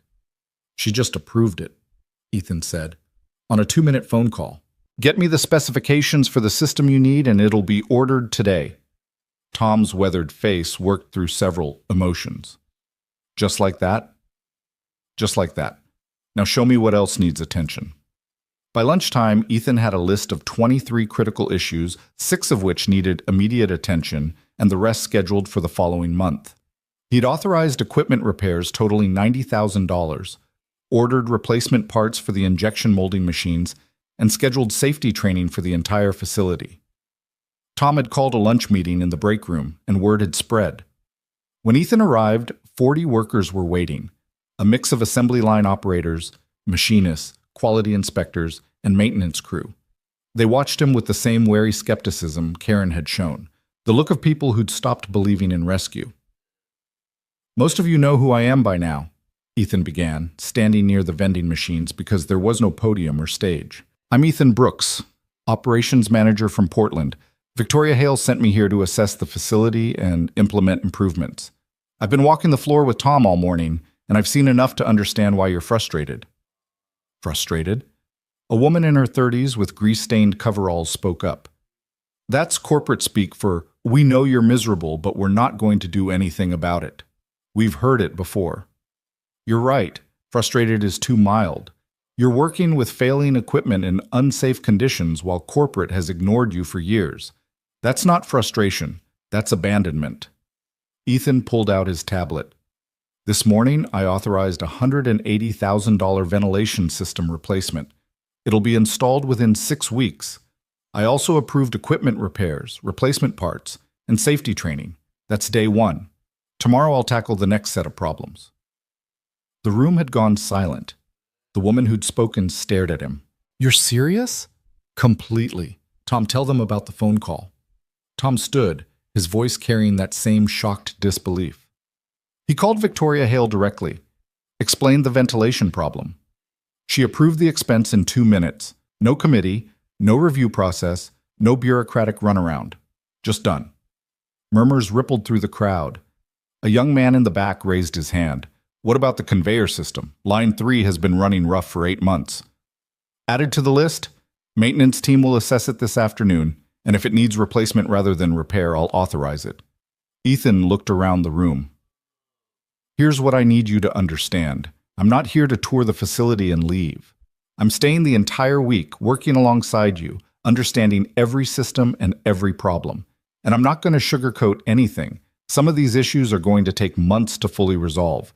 But starting today, you're not being ignored anymore. Why should we believe you? This from an older man with gray hair and suspicious eyes. We've had 3 assessment teams come through in 2 years. They all promised help. None of them delivered. Because those teams didn't have authority. They could only make recommendations. I can make decisions. Ethan met the man's gaze. But you're right to be skeptical. Don't believe my words. Watch my actions. Judge me by what actually changes, not by what I promise will change. A woman near the front spoke up, her voice tired. What about staffing? We're running short on 2 shifts. Maintenance is down 3 people. Quality assurance lost 2 inspectors last month. You going to fix that too? How many positions are vacant? Tom consulted a clipboard. 7 across all departments. HR has been searching for candidates for 6 months. Ethan pulled up his phone again. Jennifer? It's Brooks. I need HR to prioritize Idaho facility hiring. 7 vacant positions. Send me the job descriptions and I'll review them today. I want candidates interviewed within 2 weeks and positions filled within a month. He paused, listening. I don't care what HR's timeline is. Tell them Victoria approved it. Make it happen. He ended the call and looked at the assembled workers. Hiring timeline is now my problem. Questions? The questions came rapid fire after that. Equipment issues, scheduling problems, training gaps, safety concerns that had been dismissed by previous managers. Ethan took notes on everything, asking for details, pushing for specifics, refusing to accept vague answers. By the time the lunch period ended, his tablet was full of action items, and his mind was full of the kind of complex problem-solving he'd been trained for but hadn't practiced in years. As workers filed back to their stations, Tom pulled him aside. You know what you just did? Listen to people who know this facility better than I ever will. You gave them hope. Tom's voice was rough. Dangerous thing, hope. If you can't deliver, you'll have done more damage than all the previous assessment teams combined. Then I'd better deliver. Ethan looked out at the factory floor. Tom, I need your honesty. Is there anything here that's beyond saving? Anything I should know about that's being hidden? Tom hesitated, then gestured toward his office, a cramped space with a window overlooking the floor. Once inside, with the door closed, he pulled out a folder from a locked drawer. Shipping manifests from the past 6 months. Take a look at the discrepancies. Ethan opened the folder and immediately understood why Tom had locked it away. The manifest showed consistent variances, products shipped that didn't match production records, delivery confirmations for orders that should have exceeded the facility's capacity, inventory numbers that didn't reconcile with actual stock. Someone's been falsifying records, Ethan said quietly. Not someone. Multiple someones with cooperation from management. Tom's expression was grim. The previous facility manager, David Carlson, had an understanding with several of our distributors. They'd report higher production numbers than we actually achieved, making the facility look better on paper while skimming the difference. When he retired, his assistant manager took over the scheme. Who's the assistant manager? Guy named Derek Walsh. He's been here 15 years, thinks he runs the place. When corporate didn't promote him to facility manager after Carlson left, he got bitter. Decided if they wouldn't recognize his value officially, he'd extract it unofficially. Ethan felt cold anger settling in his gut. He's been stealing from the company while workers deal with failing equipment and safety hazards. Him and at least 2 others on the management team. I've suspected it for a year but couldn't prove it without access to the full distribution network data. And I sure as hell wasn't going to report it to corporate without proof. Last thing I need is Walsh finding out I'm the one who talked. Does anyone else know about this? Karen suspects. Maybe a couple of the older workers who've been here long enough to notice the patterns. But everyone's scared of Walsh. He's got connections in town, friends in the county government. Cross him, and you might find yourself out of a job with no prospects in a town this small. Ethan photographed every page in the folder with his phone. I need the distribution network data. Can you get me access? Walsh controls those systems. He's the only one with admin privileges. Not anymore. Ethan called Victoria again, explained the situation in careful terms, and within 20 minutes had full network access to every system in the facility. By mid-afternoon, he'd traced the fraud through 6 months of manifests, identifying approximately $300,000 in stolen inventory. The evidence was clear, the pattern undeniable. Derek Walsh had been running a sophisticated theft operation, using his position to falsify records while workers struggled with equipment that desperately needed the money being siphoned away. At 4 o'clock, Ethan called Walsh to the supervisor's office. The man who arrived was in his late 40s, well-dressed by factory standards, carrying himself with the confidence of someone who'd gotten away with something for a long time. Brooks, right? Heard you've been causing quite a stir today. Walsh's smile was friendly, but his eyes were calculating. Authorizing all kinds of spending. Hope you know what you're doing. Corporate doesn't like surprises. Sit down, Derek. Ethan waited until Walsh was seated, then placed printed copies of the falsified manifests on the desk. I've spent the afternoon reviewing distribution records. Found some interesting discrepancies. Walsh's expression didn't change, but something shifted behind his eyes. Discrepancies happen. Clerical errors, system glitches. Nothing unusual. These aren't clerical errors. These are systematic falsifications designed to hide inventory theft. $300,000 over 6 months. Probably more if I go back further. Ethan pushed the papers closer. The pattern is clear. You've been reporting production numbers that don't match actual output, then pocketing the difference through your distributor contacts. That's a serious accusation. Walsh's voice had gone hard. You better have proof, because making claims like that without evidence is slander. Tom, I have 6 months of manifests, distribution confirmations, production logs, and inventory records. All of it showing the same pattern. All of it pointing directly at you. Ethan pulled up his tablet. I've already sent copies to Victoria Hale and our legal department. You're done here, Derek. The only question is whether you walk out quietly or in handcuffs. Walsh stood slowly, his friendly mask cracking.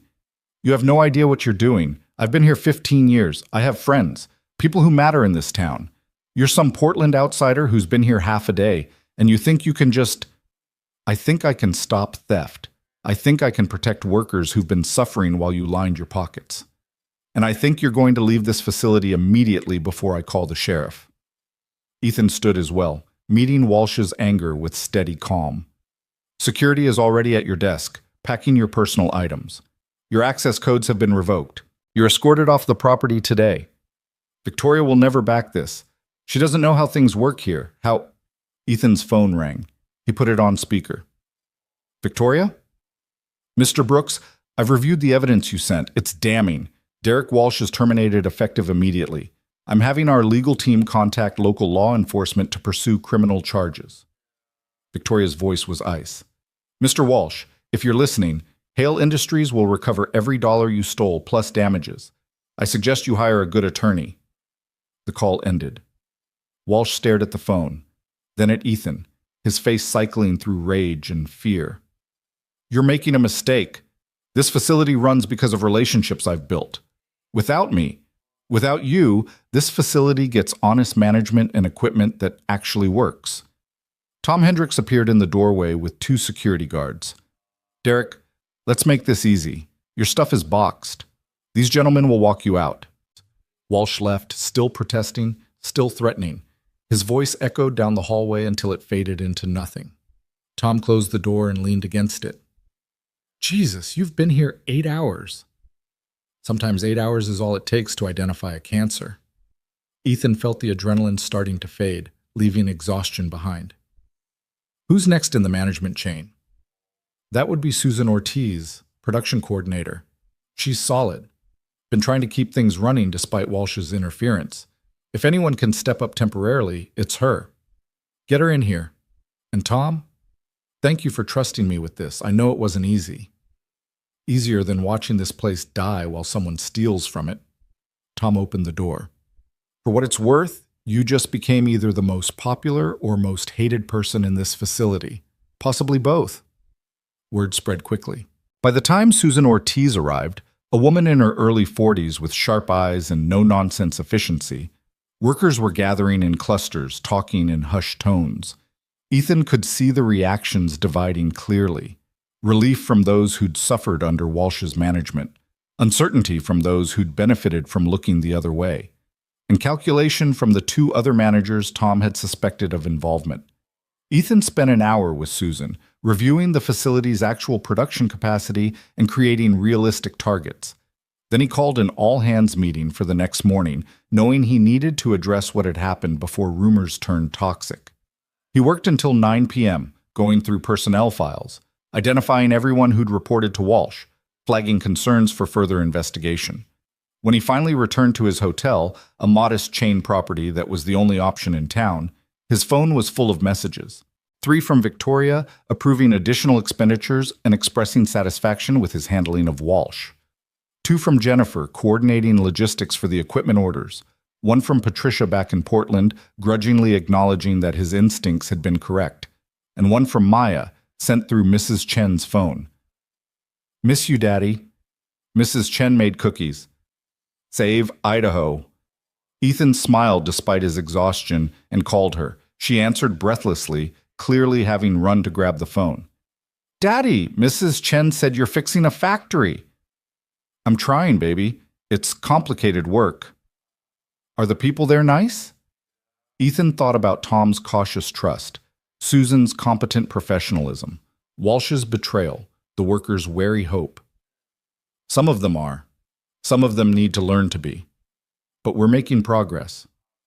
I told my class about you today, about how you save people and fix things. My teacher said you sound very brave." "Your teacher is very kind, but I'm not brave, Maya. I'm just doing what needs doing." "That's what brave means, Daddy, doing things even when they're hard." Maya's voice was matter-of-fact, the simple wisdom of children who hadn't yet learned to doubt. "I'm proud of you." After they hung up, Ethan sat in his generic hotel room and felt the weight of responsibility settle deeper. He'd fired a man today, exposed corruption, authorized hundreds of thousands in repairs, and given 230 people reason to hope things might actually improve. Any one of those actions could backfire. The consequences could cascade in ways he couldn't predict. But Maya was proud of him, and Victoria trusted him. And somewhere in this small Idaho town, workers would go home tonight believing that maybe someone actually cared about their safety and their futures. That had to be worth the risk. Friday morning's all-hands meeting filled the cafeteria beyond capacity. Workers stood along the walls, sat on tables, crowded the doorway. Ethan stood at the front with Tom and Susan flanking him, facing a sea of faces that ranged from hopeful to hostile. "Most of you know what happened yesterday," Ethan began. "Derek Walsh was terminated for theft and fraud. Evidence has been turned over to law enforcement. 2 other managers are under investigation and have been placed on administrative leave pending the outcome. I want to be clear, this isn't a witch hunt, but it is accountability. People who steal from this company while you work with failing equipment aren't going to be protected." "What about the rest of us?" a man in the back called out. "Walsh had friends. Some of us might have looked the other way on things. Are we all going to lose our jobs?" "If you stole, yes. If you actively participated in fraud, yes. If you simply worked here while Walsh ran his operation? No, I'm not interested in punishing people for not being whistleblowers." Ethan scanned the crowd. "But going forward, the culture changes. If you see safety violations, you report them. If you see theft or fraud, you report it. If you see anything that puts workers at risk or hurts this facility, you speak up. That's not optional." "Easy to say from Portland," someone muttered. "I'm not from Portland originally. I'm from a town smaller than this one, where the factory closing meant everyone I knew lost their jobs. My father worked 30 years on a manufacturing floor before the company decided it was cheaper to move production overseas. I watched what that did to him, to our family, to our community." Ethan's voice carried the weight of old pain. "So when I say I understand what this facility means to you, I'm not making corporate speeches. I'm telling you I've lived it." The room shifted. People who'd been skeptical leaned forward. The hostility in some faces softened to attention. Susan Ortiz is now acting facility manager. Tom Hendricks continues as supervisor. Together, they're going to help me rebuild this place into what it should have been all along. That means honest reporting, safe working conditions, and management that actually cares whether you make it home in one piece. Ethan pulled up his tablet. "The ventilation system is ordered. Conveyor repairs start Monday. New safety equipment arrives next week. We're hiring for 7 vacant positions, and I'll be personally reviewing candidates to make sure we get people who fit this facility's needs, not just whoever corporate thinks is convenient." "How long are you staying?" a woman near the front asked. "Through next Friday. After that, I'll be back monthly to ensure progress continues. But I'm not going to micromanage from Portland. Susan and Tom know this facility better than I ever will. My job is to give them resources and authority. Their job is to run this place correctly." The meeting lasted 90 minutes, with questions ranging from specific equipment concerns to broader worries about job security. Ethan answered everything honestly, refusing to make promises he couldn't keep, but also refusing to sugarcoat the challenges ahead. When it finally ended, Tom pulled him aside. The two managers on administrative leave? They're scared, might try to retaliate somehow. Let them try. Everything I've done is documented and approved. If they want to make noise, they'll just draw more attention to their own problems. But Tom's warning proved prophetic. That afternoon, Ethan received a call from someone identifying himself as Councilman Robert Morrison, his voice carrying the smooth authority of small-town politics. Mr. Brooks, I understand you've made some dramatic changes at the Hale facility. Derek Walsh is a friend of mine, and frankly, I'm concerned about the way he was treated. Firing a respected member of our community without proper process seems hasty. Mr. Walsh was terminated for documented theft and fraud. The evidence has been provided to law enforcement. If you have concerns about the process, I suggest you speak with Hale Industries' legal department. I'm speaking with you. Morrison's tone hardened. Derek has connections in this town, people who value his contributions to the community. Treating him like a criminal based on some paperwork discrepancies is going to reflect poorly on Hale Industries. The $300,000 he stole isn't a discrepancy. It's a crime. And if you're suggesting I should have ignored it because he has friends, then you're part of the problem this facility has been dealing with. Ethan kept his voice level. Councilman Morrison, I'm here to do a job. If that makes me unpopular with certain people, I can live with that. What I can't live with is allowing theft to continue while workers suffer. Morrison's response was cold. You're making enemies, Mr. Brooks. In a town this size, that's not wise. Then I'll be unwise. Have a good day, Councilman. Ethan hung up and immediately called Victoria to brief her on the conversation. She listened without interrupting, then sighed. Small-town politics. Walsh probably has half the county government in his pocket through favors and connections. They're going to push back. Should I be worried? About them? No. About the facility workers feeling pressured by community members to defend Walsh? Maybe. Watch for that. Victoria paused. Brooks, you're doing exactly what I sent you to do. Don't let threats, subtle or otherwise, change your approach. Hale Industries has resources to fight whatever Morrison and his friends try to throw at us. The weekend brought unexpected complications. Several workers called in sick on Saturday. A shift that should have had full staffing was suddenly short. Tom suspected pressure from Walsh's supporters, but couldn't prove it. Ethan spent Saturday on the factory floor himself, working alongside the reduced crew, learning their jobs firsthand. By Sunday, the atmosphere had shifted again. Word had spread about the new guy from corporate who'd spent an entire shift running machinery and hadn't complained once about the work. When Monday arrived, staffing was back to normal, and something new had appeared in workers' expressions when they looked at him: respect. The week progressed in a blur of 14-hour days. Equipment repairs continued. The new ventilation system's installation was scheduled. Job candidates were interviewed via video call, with Ethan insisting on speaking with each personally. Problems that had festered for years were cataloged, prioritized, and addressed one by one. But beneath the progress, Ethan felt the undercurrent of resistance. The two managers on administrative leave hadn't returned, but their allies remained, people who'd benefited from the old system and resented the changes. Small acts of sabotage began appearing. Tools went missing. Maintenance schedules got accidentally deleted. Equipment that had been repaired suddenly developed new problems. Tom confirmed it on Thursday night as they reviewed the week's incidents. Someone's trying to make you look bad. Make it seem like your changes are causing more problems than they're solving. Then we document everything and keep moving forward. Ethan pulled up the security camera footage that had been one of his first installation orders. And we start catching whoever's responsible. The footage revealed one of Walsh's former associates deliberately damaging a conveyor belt motor that had just been repaired. Ethan had him escorted off the property Friday morning with the same efficiency Walsh had received. By Friday afternoon, as Ethan prepared to return to Portland, the facility felt different, not perfect, far from it. Problems remained that would take months to fully resolve. But the trajectory had changed.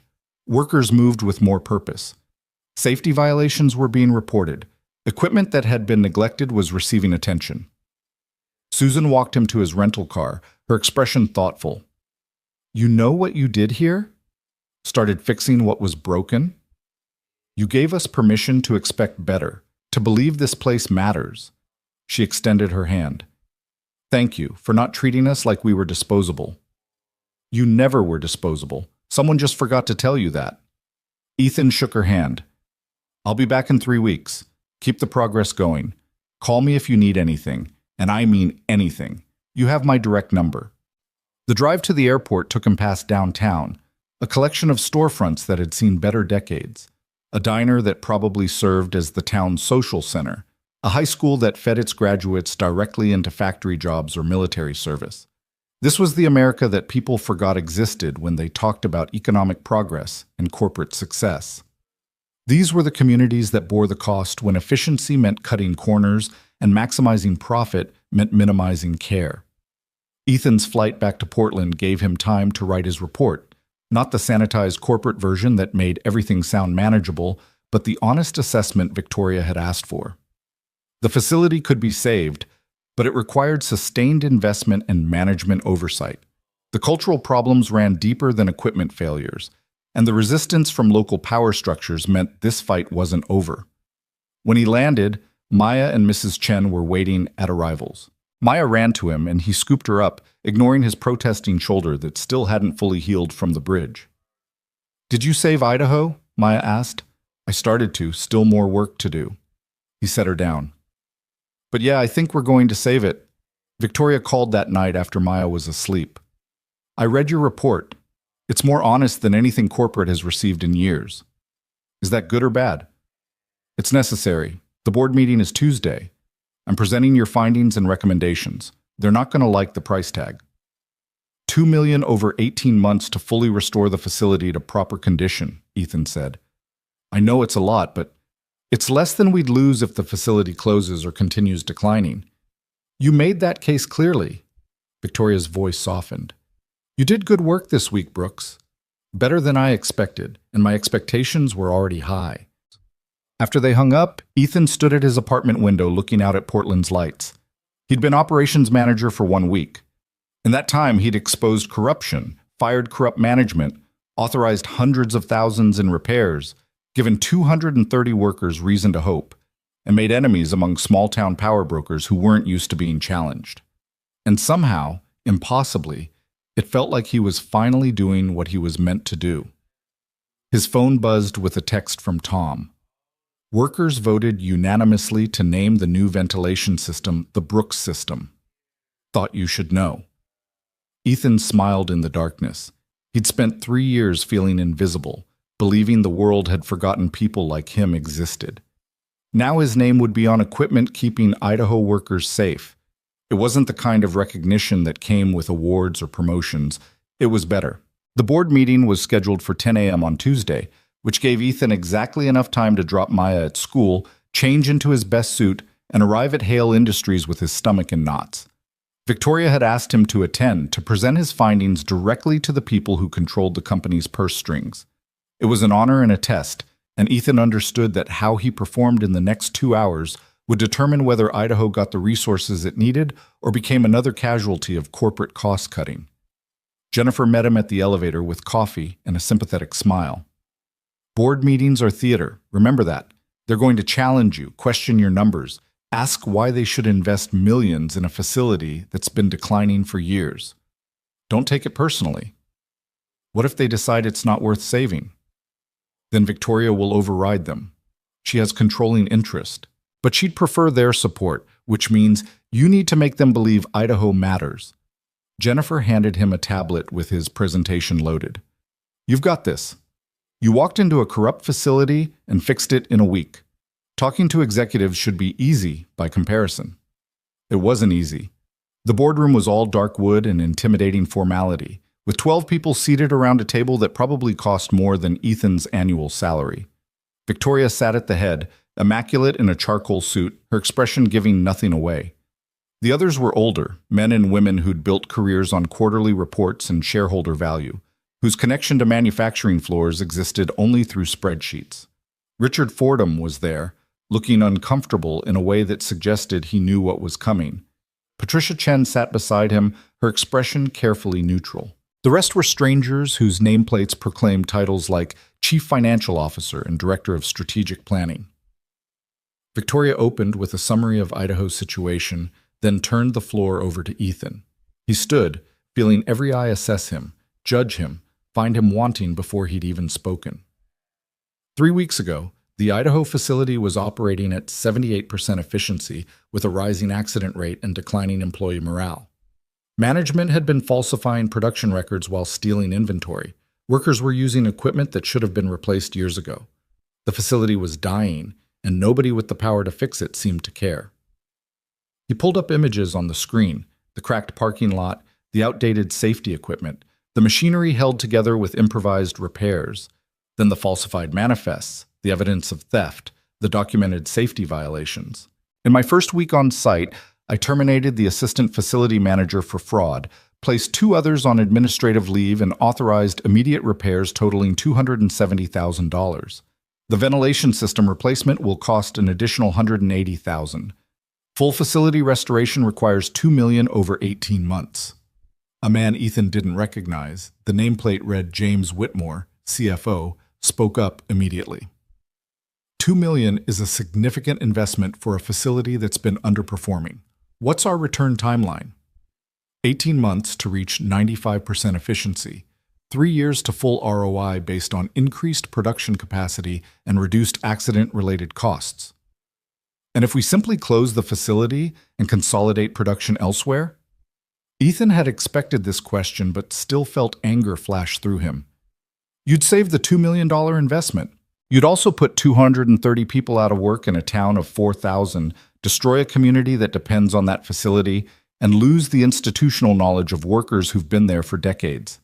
The hidden costs of closure, unemployment insurance, potential lawsuits, damage to Hale Industries' reputation in rural markets would likely exceed the investment you're trying to avoid. That's speculative. Whitmore's tone was dismissive. Hard numbers matter more than sentiment. Then let's talk hard numbers. Ethan pulled up a new slide. Idaho's facility at full efficiency can produce 15% more output than our Oregon plant at 30% lower labor costs. The building is paid for, the workforce is trained, and the location provides strategic access to distribution networks in 6 states. Closing it means losing that advantage permanently. Investing in it means gaining a competitive edge that compounds annually. Patricia leaned forward. Your report mentions ongoing resistance from local power structures, Councilman Morrison and others with connections to the terminated managers. How do we address that? We don't negotiate with people protecting corruption. Morrison called me trying to intimidate me into going easy on Walsh. I declined and reported the call to Victoria. If he or anyone else wants to make trouble, let them. We have documentation of everything. Ethan met Patricia's eyes. The only way to change a toxic culture is to refuse to participate in it. That means standing firm even when it's uncomfortable. Richard cleared his throat. Mr. Brooks, nobody here doubts your intentions, but you've been in this role for 3 weeks. Some of us have decades of experience watching promising initiatives fail because the person leading them didn't understand the full complexity of what they were attempting. How do we know this isn't another well-meaning effort that collapses once you're not personally present? It was a fair question, and Ethan respected Richard more for asking it directly.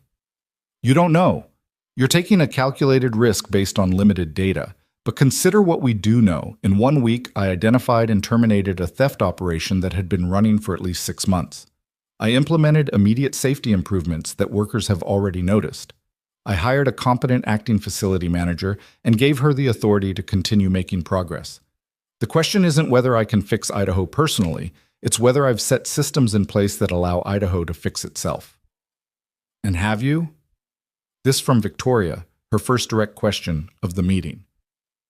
I believe so, yes. Susan Ortiz is capable and committed. Tom Hendricks has the workers' trust. The corrupt management is gone. Equipment repairs are scheduled. Safety protocols are being enforced. The foundation is solid. What Idaho needs now is consistent investment and oversight, not heroic intervention. A woman Ethan hadn't heard speak yet, her nameplate read Catherine Yu, Director of Operations, leaned back in her chair. I've reviewed your background, Mr. Brooks. Cascade Manufacturing, where you worked before, closed because of exactly the kind of deferred maintenance and management negligence you found in Idaho. You watched that failure happen. Is this about fixing Idaho or about not letting history repeat itself? The question cut deeper than Catherine probably intended. Ethan thought about his father coming home from Cascade year after year, complaining about equipment that didn't work right, safety violations that got ignored, managers who cared more about bonuses than people. He thought about the day the closure was announced, and how his father had sat at their kitchen table with his head in his hands because after 30 years of loyalty, the company had decided he was expendable. It's both, Ethan said quietly. Idaho is Cascade all over again. Good workers being failed by management that stopped caring. The difference is that Cascade was owned by a corporation that decided closure was easier than investment. Hale Industries is owned by someone who still believes facilities like Idaho matter. So yes, this is personal, but that doesn't make it wrong. Silence settled over the room. Catherine nodded slowly, something like approval in her expression. Whitmore wasn't satisfied. Personal investment doesn't guarantee success. It often leads to throwing good money after bad because someone can't admit a situation is unsalvageable. You're right. Ethan pulled up his final slide, a comparison of Idaho's metrics against 3 other Hale facilities. But the data supports investment. Idaho's decline is recent and reversible. Equipment failures are fixable. Workforce capability is proven. The facility isn't dying because it can't succeed. It's dying because nobody tried to save it. There's a difference. Victoria stood. I've heard enough. The board will vote on the proposed Idaho investment package. $2 million over 18 months with quarterly progress reviews. Those in favor? 8 hands went up, including Richard's and Patricia's. 4 abstained. None voted against. The motion carries. Victoria's smile was slight but genuine. Mr. Brooks, you're authorized to implement your recommendations. Quarterly reviews begin in 3 months. Don't make me regret this. The meeting adjourned, and Ethan found himself surrounded by board members asking follow-up questions, offering cautious support, or in Whitmore's case, warning him that failure would be remembered. Through it all, Victoria watched from across the room with an expression Ethan couldn't quite read. When the crowd finally cleared, she approached. Walk with me. They took the private elevator to the roof access, a feature Ethan hadn't known existed. The rooftop garden was carefully maintained, with benches positioned to take advantage of the view. Victoria led him to one overlooking the river, the same river that ran past Idaho's facility 200 miles away. You did well in there, she said. Better than most executives with 10 times your experience. Do you know why? Because I actually care about Idaho. Because you didn't pretend to have all the answers. You acknowledged uncertainty while defending your decisions. That takes confidence most people don't have. Victoria turned to face him. But caring isn't enough. Not for what's coming. What do you mean? Whitmore is going to watch Idaho like a hawk, looking for any excuse to prove he was right about closure being the better option. Richard is going to question every decision you make, testing whether you can handle sustained pressure. And the people in Idaho who benefited from Walsh's corruption aren't going to forgive you for exposing them. Victoria's voice was serious. You made enemies this month, Brooks. Powerful ones. They're going to push back, and when they do, it won't be obvious sabotage. It'll be whisper campaigns, subtle undermining, making your job impossible while maintaining plausible deniability. So what do I do? You keep showing up. You keep making the right calls. And you remember that integrity is a long game. It doesn't always win the daily battles, but it tends to win the war. She paused. I'm promoting you. Ethan stared at her. I've been here 3 weeks, and in that time, you've proven you can identify problems, implement solutions, and handle resistance from multiple directions. Director of Operations, effective immediately. Salary increases to $130,000. You'll oversee all our manufacturing facilities with authority to implement improvements across the board. Victoria, Ethan struggled to process what she was saying. That's Richard's job.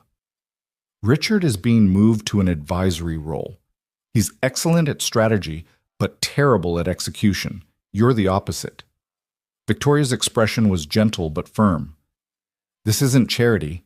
This is recognition that you have skills we need, but it also means Idaho is now one of 6 facilities you're responsible for. Think you can handle it? Ethan thought about Maya, about the promise he'd made to give her a stable life. about the workers in Idaho who were counting on him to follow through, about his father who'd spent 30 years in a facility that eventually threw him away, about the choice he'd made on a bridge in the rain because someone needed help and he couldn't walk past. "Yes," he said, "I can handle it." "Good. Jennifer will arrange the paperwork. You start the new role next Monday." Victoria stood. "One more thing.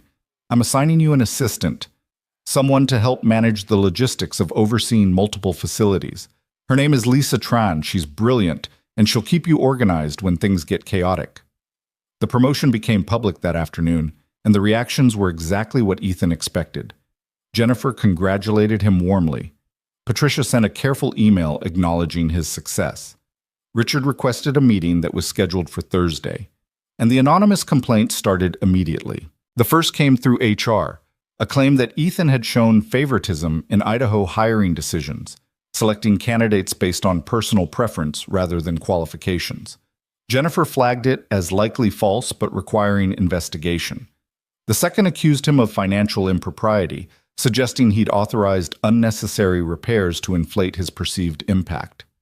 This one went directly to Whitmore, who forwarded it to Victoria with a note requesting a full audit. The third was a letter to the local newspaper in Idaho, signed by concerned community members, claiming that Ethan had destroyed good people's reputations based on flimsy evidence and corporate bias against small-town values. Victoria called him into her office Wednesday morning with printouts of all three. "This is the pushback I warned you about. Walsh's allies are coordinating an attack. How do you want to handle it?" Ethan read through the complaints carefully, noting the similarities in phrasing that suggested a single source. "The hiring favoritism claim is easy to disprove. I have interview notes and qualification assessments for every candidate. The financial impropriety accusation is baseless. Every repair I authorized was documented with photos and maintenance reports showing actual equipment failure. The newspaper letter is harder because it's not making specific claims, just spreading general doubt." "So we respond to the first two officially and ignore the third?" "No. We respond to all three by continuing to do good work." Ethan set down the papers. "People are going to believe what they want to believe. If we spend all our time defending against accusations, we look defensive. If we focus on results, the accusations become noise."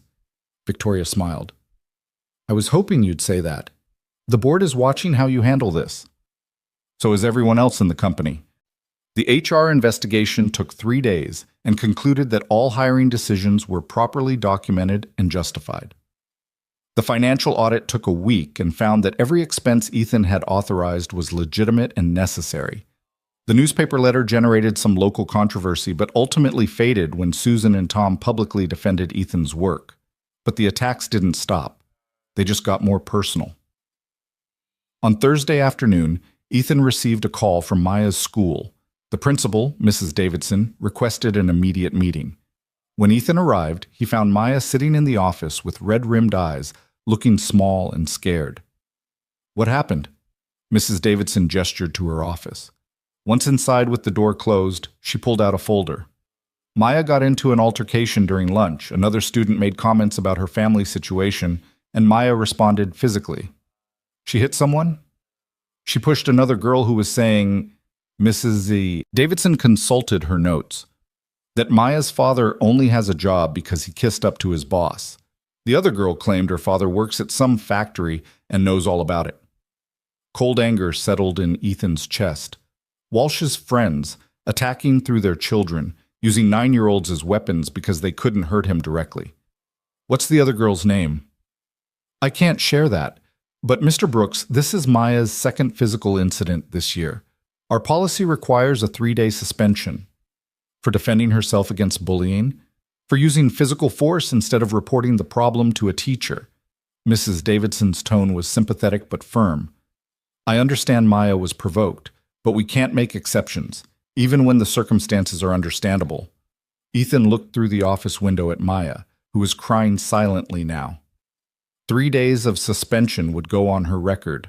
Future teachers would see it, judge her, make assumptions about the kind of student she was. All because someone had decided to hurt him through his daughter. "I'd like to speak with the other girl's parents," Ethan said carefully. "That's not... Please, I think there's more going on here than a simple playground dispute. If the other student was repeating things her parents said, that's an adult problem, not a child problem.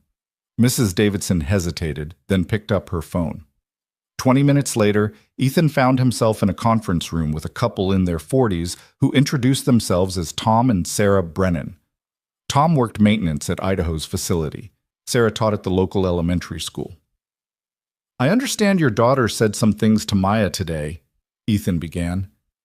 Kids say things. Tom's voice was defensive. If your daughter can't handle a little teasing, your daughter told mine that I only have a job because I kissed up to my boss. Where did she hear that phrase? Silence. Sarah looked uncomfortable. Tom's jaw tightened. My daughter repeats what she hears at home, Tom said finally. And what she hears is that Derek Walsh, a good man who did right by this town for 15 years, got fired by some outsider who showed up and decided he knew better than everyone else. Derek Walsh stole $300,000 from Hale Industries while workers like you dealt with failing equipment. The evidence is documented and has been turned over to law enforcement. Ethan kept his voice level. Your loyalty to him is understandable. He was your manager for years. But loyalty doesn't change facts. Facts according to who? You? Some guy from Portland who spent a week in Idaho and thinks he understands how things work? Tom leaned forward. Derek took care of people. He made sure loyal workers got overtime, got good shifts, got taken care of when times were tough. You fired him and replaced him with someone who follows rules instead of looking out for people. Susan Ortiz follows rules because rules exist to protect workers. Derek broke rules to line his own pockets while people like you suffered the consequences. Ethan pulled out his phone and showed Tom the photos of damaged equipment, safety violations, deferred maintenance. This is what Derek's taking care of people looked like. This is what he prioritized while stealing inventory. Tom stared at the photos. Some of the anger drained from his face, replaced by something more complicated. I didn't know it was that bad, he said quietly. Because Derek made sure you didn't know. He falsified reports, hid problems, and convinced people like you that he was protecting you when he was actually protecting himself. Ethan put his phone away. I'm not asking you to like me. I'm not asking you to believe I'm better than Derek. I'm asking you to look at what's actually happening. Equipment is getting fixed, safety violations are being addressed, the facility is getting the investment it needed for years. Judge me by results, not by loyalty to someone who betrayed you. Sarah spoke for the first time, her voice thoughtful. The new ventilation system, that's real? Being installed next month. Workers voted to name it the Brooks System, which is more recognition than I deserve, but appreciated nonetheless. Tom and Sarah exchanged glances. Some silent communication passed between them. I'll talk to Jenny, Tom said. Make sure she understands that what happened with Derek is complicated, and she shouldn't repeat things without understanding the full story. I'd appreciate that. And I'll talk to Maya about responding to provocation without using her hands. Ethan stood. For what it's worth, I understand defending someone you thought was looking out for you. That's loyalty, and loyalty matters. Just make sure it's directed at people who deserve it. The meeting with Mrs. Davidson afterward resulted in reduced suspension, 1 day instead of 3, with the understanding that both girls had contributed to the situation. It wasn't perfect, but it was better than Ethan had hoped. On the drive home, Maya was quiet until they were almost at their apartment. Daddy, am I in trouble? You're suspended for a day, so yes, but I understand why you did it. Ethan glanced at her in the rearview mirror. That girl said mean things about me, and you wanted to defend me. That shows loyalty, and I'm proud of that. But using your hands isn't the answer, even when someone is being cruel. What should I have done? Walked away. Told a teacher. Come home and told me so I could address it with the adults who were really responsible. He pulled into their apartment complex. Maya, some people are going to say bad things about me. That's part of my job now, making decisions that not everyone likes. You can't fight everyone who disagrees with me. But they were lying. You're not a kiss-up. You're brave and good, and you help people. Ethan's throat tightened. Thank you, baby. But here's something important. You don't have to defend me to prove you love me. I know you love me. and I'd rather you stayed safe and out of trouble than got hurt trying to protect my reputation." They spent the evening together, making dinner and watching a movie, both of them carefully not talking about the harder truths that hung in the air, that Ethan's promotion had made them targets, that Maya would hear more cruel things from children parroting parents who resented change, that success came with costs that 9-year-olds shouldn't have to pay. Later that night, after Maya was asleep, Ethan stood at their kitchen window and wondered if he'd made a terrible mistake. The promotion was everything he'd worked for: financial security, professional recognition, the ability to give Maya a better life. But it had also painted a target on both their backs. The attacks would continue, would probably escalate, and Maya would be caught in the crossfire. His phone buzzed. A text from Victoria. "Heard about Maya's school incident. I'm sorry. This is my fault for putting you in a position that makes you vulnerable to retaliation." Ethan typed back, "Not your fault. You gave me an opportunity.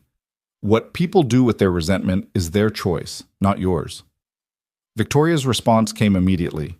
"Still, if you need anything, legal support, security, help with school, just ask."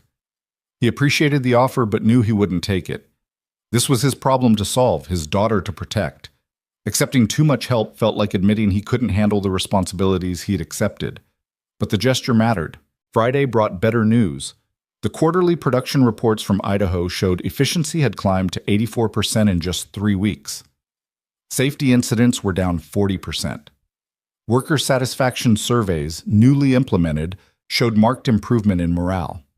The numbers told the story Ethan had believed was possible: that people worked better when they felt valued, when equipment functioned properly, when management actually cared.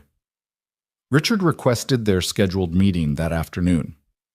Ethan arrived at his office expecting tension, but found something more complicated. Richard gestured to a chair and poured 2 cups of coffee before sitting down. "I owe you an apology," Richard said without preamble. "I've been resistant to your promotion because I saw it as a threat. Someone younger, less experienced, getting recognition I felt I'd earned through decades of work." "That's understandable. It's also wrong." Richard took a sip of coffee. "I've spent the past week reviewing everything you've done. Idaho, the board presentation, how you've handled the attacks. You're not trying to replace me. You're doing a job I was never suited for. I'm good at strategy, at seeing big picture patterns. You're good at execution, at taking those patterns and making them real. We complement each other then." "We do. Which is why I'd like to suggest we work together rather than in competition. I'll handle strategic planning and board relations. You'll handle facility operations and implementation. Victoria gets both our strengths without our weaknesses undermining each other."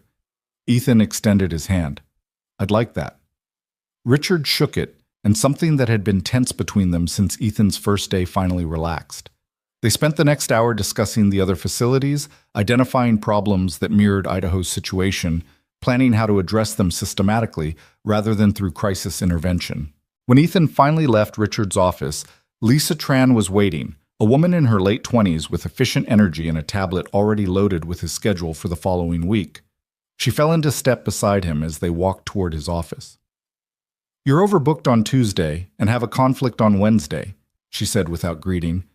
"I've moved the production review to Thursday and rescheduled the Oregon facility visit for next month. Your daughter has a parent-teacher conference on the 15th. I've blocked your calendar. And you need to approve equipment purchases for 3 facilities by Monday." "How do you know about Maya's conference?" "Mrs. Chen called. She's excellent, by the way. Very organized, very protective of your time. I've coordinated with her, so we're not double booking you." Lisa looked up from her tablet. "My job is to make your job possible. That means managing logistics, anticipating problems, and making sure you're not drowning in administrative tasks when you should be focusing on operations." "Questions?" "Just one. How did you know about the equipment purchases?" "Patricia flagged them yesterday. I reviewed the requests, confirmed they aligned with your Idaho protocols, and prepared approval documents. They're on your desk, ready for signature." Lisa smiled. "I've been studying everything you've done since you started. Your approach is different from previous directors. You prioritize worker safety and facility investment over short-term efficiency gains. It's working. I want to help you scale it across all our operations." Ethan realized Victoria had chosen his assistant carefully, someone who understood what he was trying to accomplish and believed in it enough to make it her mission too. It felt like being given a gift he hadn't known he needed. The weekend passed in a blur of Maya's activities and preparation for the week ahead. On Sunday evening, Ethan received an unexpected call from Tom Hendricks in Idaho. "Brooks, wanted you to hear this from me. The ventilation system installation started yesterday.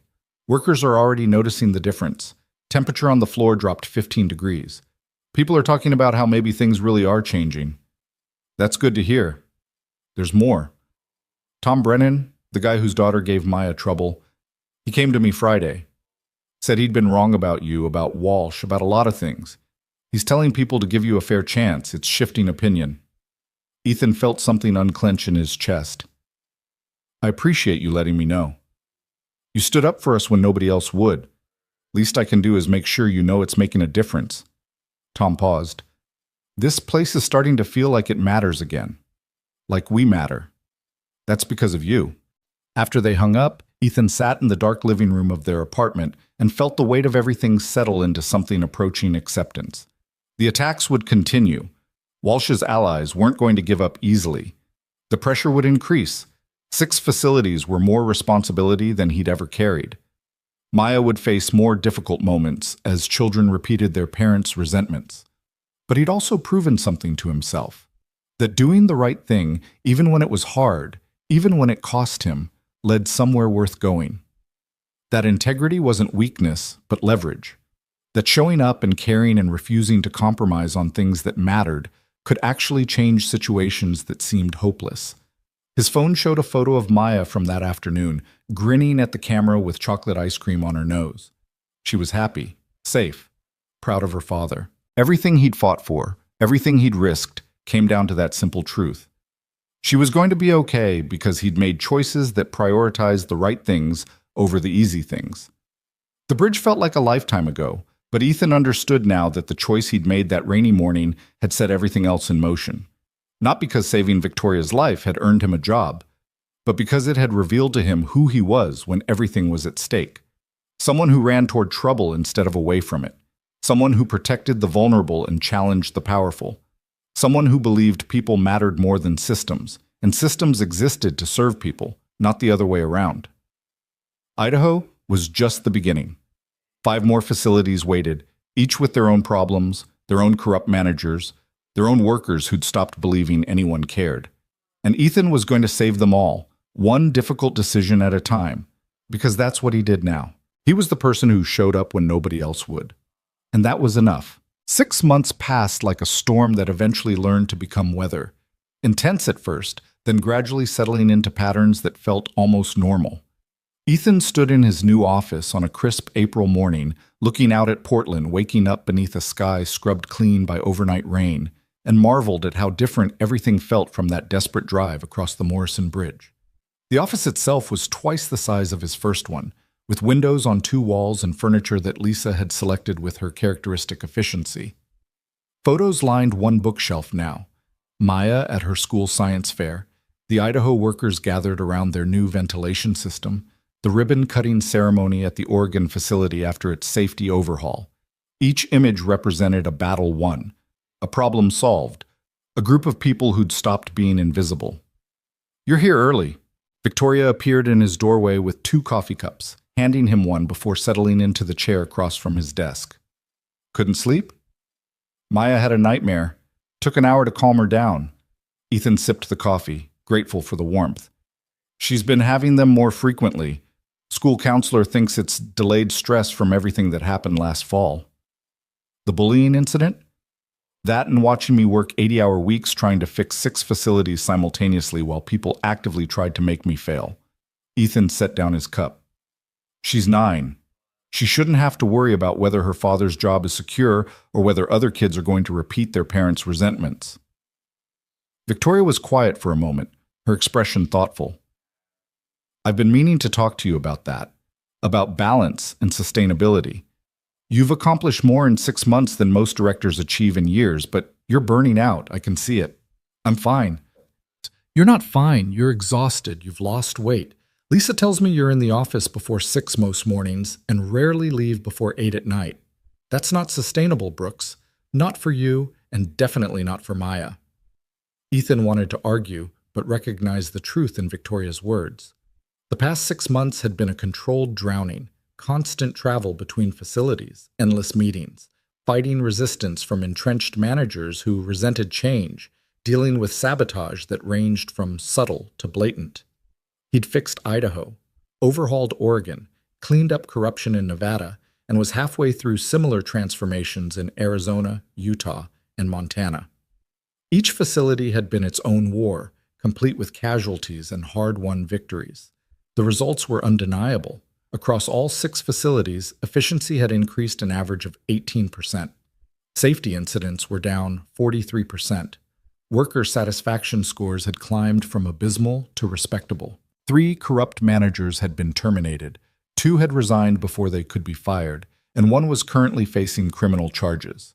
Hale Industries was saving money, producing more, and actually treating workers like human beings instead of replaceable components. But the cost had been brutal.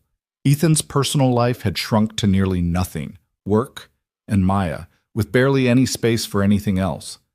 He'd missed 2 of her school events because of facility emergencies. He'd canceled 3 dinners with Mrs. Chen because meetings ran late. He'd gone entire weeks speaking to his daughter only in the mornings before school and the brief hour before her bedtime. "I'll cut back," Ethan said. "Delegate more. Lisa keeps telling me I don't have to personally oversee every implementation." "She's right, but cutting back isn't enough. You need help." Victoria pulled out her tablet. "I'm hiring 2 additional operations directors. They'll each take 3 facilities, reporting to you but handling day-to-day management. You'll maintain oversight and handle the complex problems, but you won't be trying to be 6 places at once. That's a significant expense. It's a necessary investment. I need you for the long term, Brooks. That means making sure you don't collapse from exhaustion before you're 40. Victoria smiled slightly. "Besides, the board is actually happy with you now. Even Whitmore admitted last month that your approach is working. That's practically a declaration of love from him." Ethan couldn't help but laugh. "He told me the Idaho numbers were surprisingly acceptable for preliminary results. I think that's the nicest thing he's ever said to anyone." "It is, and it represents a significant shift. 6 months ago, half the board wanted to close facilities and consolidate. Now they're asking if we should acquire more. You changed the conversation from how do we minimize losses to how do we maximize potential." The weight of that accomplishment settled over Ethan. He'd come to Hale Industries with nothing but desperation and a willingness to work hard. Now he was reshaping how a major corporation thought about its workers and its facilities. It felt impossible and inevitable at the same time. "When do the new directors start?" "Interviews begin next week. I want your input on candidates. You'll be working closely with them, so you need people you trust." Victoria stood. "And Brooks? Take a week off. Actual time off, not working remotely. Take Maya somewhere. Remember that she's the reason you're doing all of this." After Victoria left, Ethan sat alone with his coffee and the morning light and the photos that documented 6 months of impossible work. He pulled out his phone and texted Lisa. "Block my calendar for the 2nd week of May. Full week. No exceptions." Her response came immediately. "Finally, I've been preparing for this. Already have coverage arranged for all facilities." "Where are you going?" Ethan thought about Maya's constant requests to see the ocean, about how she'd never been further from Portland than their brief trip to his parents' graves 2 years ago. "Beach? Somewhere quiet? Suggestions?" "Cannon Beach. I'll book you a cottage. You're going to relax if I have to schedule it into your calendar." The morning passed in meetings, production reviews, budget discussions, a video call with Susan in Idaho about expansion plans. The facility there had become Hale Industries' highest performing plant, exceeding targets 3 months running. Other corporations were taking notice.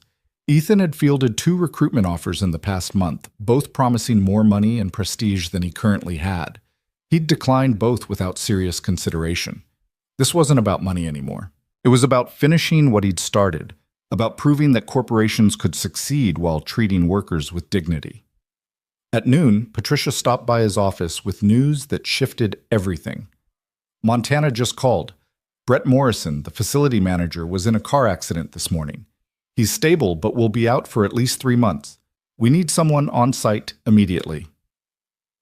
Montana was their most troubled facility, the one Ethan had been saving for last because its problems ran deeper than equipment or corrupt management. The facility was haunted by a tragedy from 5 years earlier, when a worker had died in an accident that subsequent investigation revealed was entirely preventable. The workforce had never recovered. Productivity was terrible. Morale was worse. And Brett Morrison, while honest and well-intentioned, had been overwhelmed trying to manage a facility that needed trauma healing before it could accept operational improvements. "I'll go," Ethan said, already mentally rearranging his schedule. "Brooks, you can't keep doing this." Patricia's voice was firm. "You're not a firefighter anymore. You're a director. Send someone else." "Who?" "Everyone capable is already managing their own crisis. Montana needs someone with authority and experience, someone the workers will actually listen to." Ethan pulled up the facility files. "I'll leave tomorrow morning. Lisa can coordinate everything." Patricia looked like she wanted to argue, but recognized the futility. "Victoria's not going to like this. She just told you to take time off." "I'll take time off after Montana is stable." Even as Ethan said it, he knew how it sounded, like an addict promising to quit after one more fix. But Montana couldn't wait. The facility was teetering on the edge of closure, and Brett's accident had just pushed it closer to falling. That evening, Ethan broke the news to Maya over dinner. She set down her fork with careful precision, her face doing that thing where she tried very hard not to cry. "How long?" 2 weeks, maybe 3. Mrs. Chen will stay with you. I'll call every night." Ethan reached across their small kitchen table and took her hand. "I know this isn't fair. I know I promised we'd go to the beach in May. We can go when you get back." Maya's voice was small. "It's okay, Daddy. I understand." But she didn't understand, not really. How could she? She was 9 years old and her father kept disappearing to fix factories while she learned to fall asleep alone in an apartment that was nicer now, but still felt empty without him. "Maya, look at me." Ethan waited until she met his eyes. "I'm going to fix this. Not just Montana, the whole situation. I'm going to hire people to help so I don't have to travel constantly. And then we're going to the beach, and I'm going to turn my phone off for an entire week. And we're going to build sandcastles and find starfish and do absolutely nothing productive. Promise?" "Promise." Ethan squeezed her hand. "I love you more than any job, any factory, any success. You know that, right?" "I know." Maya squeezed back. "I just wish the factories didn't need you so much." That night, after Maya was asleep, Ethan packed for Montana while doubt gnawed at him. Victoria was right. This pace was unsustainable. Patricia was right. He couldn't keep responding to every crisis personally. Even Maya, in her 9-year-old way, was right. The factories needed him too much because he'd made himself indispensable instead of building systems that could function without him. But Montana needed him now, and he couldn't ignore that need any more than he could have ignored Victoria on the bridge. Some people ran toward trouble. That was just who they were. The flight to Montana left at 6 a.m. Lisa had arranged everything with characteristic efficiency. Rental car, hotel reservations, meetings scheduled with the facility's senior staff. Ethan landed in Billings by 9 and was walking the factory floor by 11. The facility felt different from the others. Not neglected exactly. Equipment was maintained, safety protocols were visible, the building was clean, but there was a heaviness in the air, a weight that went beyond normal workplace stress. Workers moved through their tasks with mechanical precision, speaking only when necessary, avoiding eye contact. It felt like a funeral that had been going on for 5 years. "Mr. Brooks." A woman in her 30s approached, extending her hand. "Diane Foster, acting facility manager while Brett recovers. Thank you for coming so quickly." "How is Brett?" "Stable. Broken leg, concussion, some internal bruising. He'll recover fully, but it'll take months." Diane's expression was strained. "I've been assistant manager for 3 years. I know how things work here, but I don't have Brett's credibility with the workers. They respected him because he was trying, even when nothing seemed to help." "Tell me about the accident 5 years ago." Diane's face closed down. "I wasn't here yet. I only know what I've heard. A worker died when equipment failed. Investigation found negligence. The facility manager at the time resigned. Brett was brought in to clean things up, but the damage was done. We've never recovered. I need to talk to people who were here, who knew the worker who died. Mr. Brooks, I don't think... Diane, this facility isn't failing because of equipment or management. It's failing because nobody ever addressed the trauma. You can't build progress on unhealed wounds. Ethan gestured at the factory floor. Those workers don't trust that their safety matters. They're just going through motions, waiting for the next disaster. Until we fix that, nothing else matters. Diane was quiet for a long moment. Jack Reeves was the victim's supervisor. He still works here, press operator on second shift. If anyone will talk to you, it's him. Ethan spent the day reviewing operations and meeting with staff, but his mind kept returning to the conversation ahead. At 3 p.m., he met Jack Reeves in the break room, a man in his late 50s with gray hair and eyes that had seen too much loss. "You're from corporate," Jack said without preamble, "here to decide whether it's worth keeping us open. I'm here to understand what happened and what needs to happen next." Ethan sat across from him. "Tell me about Daniel Cortez." Jack's expression shifted through surprise, pain, and something like relief. "Nobody from corporate has said Danny's name in 5 years. You all just called him the victim or the deceased worker." That was wrong. He was a person. He deserves to be remembered as one. Danny was 26, married, 2 little kids. He worked here for 4 years. Good worker, never complained, always showed up. Jack's voice was rough. The day he died, he was operating a press that had been flagged for maintenance 3 times. Previous manager kept putting it off because shutting it down would hurt production numbers. Danny knew it was dangerous, but he had bills to pay, kids to feed, so he kept working. And the equipment failed. Catastrophically. Danny was killed instantly. OSHA investigation found a dozen violations: deferred maintenance, inadequate safety protocols, management ignoring worker concerns. Previous manager was forced out. Brett came in promising things would be different, and they were, mostly. But the workers never forgot that Danny died because someone decided production mattered more than his life. Ethan felt sick. This was Cascade all over again. His father's complaints about equipment made real in the worst possible way. What happened to his family? Maria, his wife, got a settlement, moved away with the kids. We never heard from her again. Jack looked at Ethan directly. You want to know why this facility can't recover? Because every worker here knows they're expendable. Danny proved it. And until that changes, we're just waiting for the next disaster. What if I told you I could change it? I'd say you're the 5th person from corporate to promise that. None of the others delivered. I'm not asking you to believe me based on promises. I'm asking you to watch what I do and judge accordingly. Ethan pulled out his tablet and showed Jack the photos from Idaho. Before and after, the transformation documented in images that told stories of care and investment. This is what I've done at 5 other facilities. Equipment replaced, safety improved, workers treated like they matter. I can do the same here. Jack studied the photos for a long time. Why? We're just factory workers. We're disposable to people like you. No, you're not.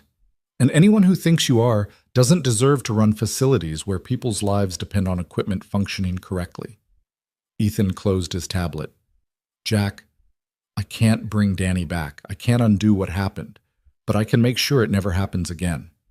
I can create a facility where safety actually comes first, where workers' concerns are heard, where equipment is maintained properly because people matter more than production targets. That's a nice speech. It's not a speech. It's a commitment. And I'm going to prove it by starting tomorrow. Ethan stood. I need you to help me. You have credibility with the workers. They'll believe you when they won't believe me. Help me understand what needs to change, and I'll make it happen.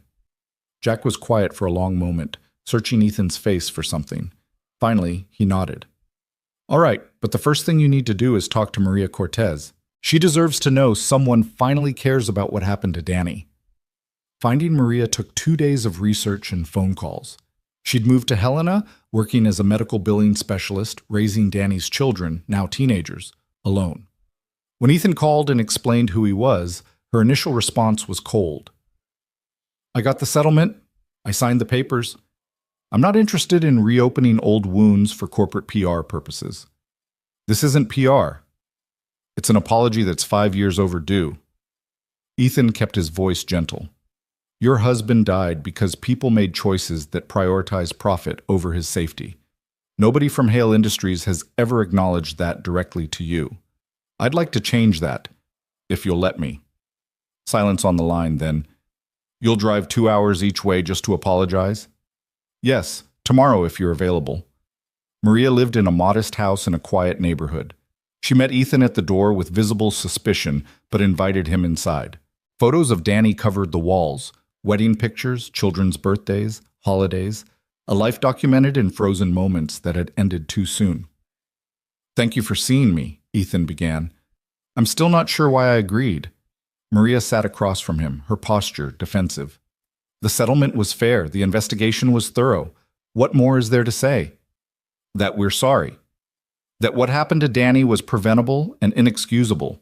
That Hale Industries failed him, failed you, failed your children. Ethan met her eyes. No amount of money changes that, but you deserve to hear someone from the company acknowledge it directly. Maria's expression shifted.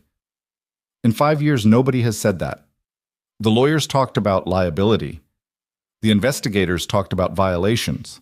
The settlement negotiators talked about compensation. But nobody just said they were sorry that my husband is dead because someone decided quarterly reports mattered more than his life. I'm sorry.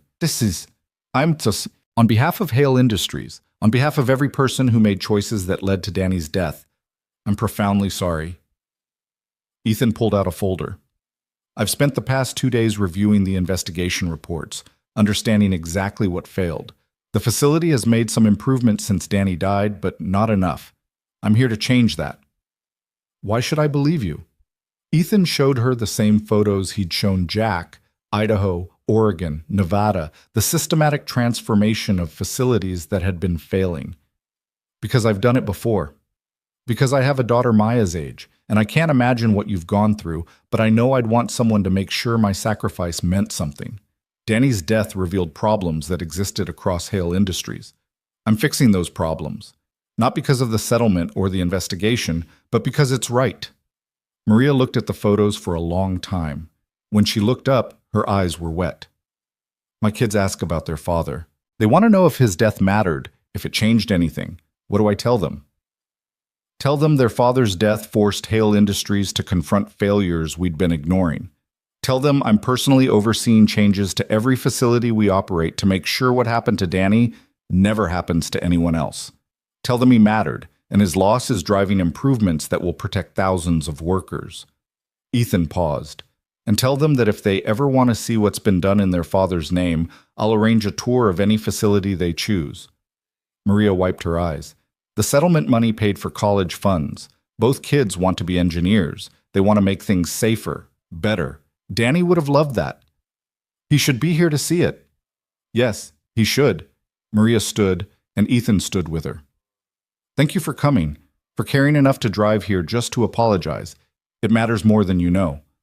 On the drive back to Billings, Ethan called Victoria and briefed her on the situation. When he finished, she was quiet for a moment. You went to see the widow, she said finally. That wasn't necessary. The settlement closed that chapter. The settlement closed the legal chapter. The human chapter was still wide open. Ethan watched Montana countryside roll past. The facility can't heal until we acknowledge what happened and commit to preventing it from happening again. Maria needed to hear that. The workers need to hear it, and frankly, Hale Industries needs to say it. What are you proposing? A memorial. Something permanent at the facility honoring Danny and recommitting us to worker safety. And a program. Annual safety reviews at every facility with worker input, ensuring we never defer maintenance or ignore concerns that could cost lives. Victoria was quiet again, thinking. The board won't like the expense. The board can deal with it. This isn't optional, Victoria. If you want Montana to succeed, if you want workers across all our facilities to trust that their safety actually matters, we need to do this publicly and permanently. You're right. Victoria's voice was firm. Draft a proposal. I'll present it to the board next week. And Brooks, you did good work today. The kind that matters more than production numbers. The memorial was installed 6 weeks later, a bronze plaque in Montana's main entrance with Danny's name, his dates, and a commitment. In memory of Daniel Cortez, whose loss reminds us that safety is not a goal, but a sacred obligation. No production target is worth a single life. We commit to honoring Danny's memory through unwavering dedication to protecting every person who works in this facility. The dedication ceremony brought Maria and her children, now 15 and 13. Jack Reeves spoke about Danny's character.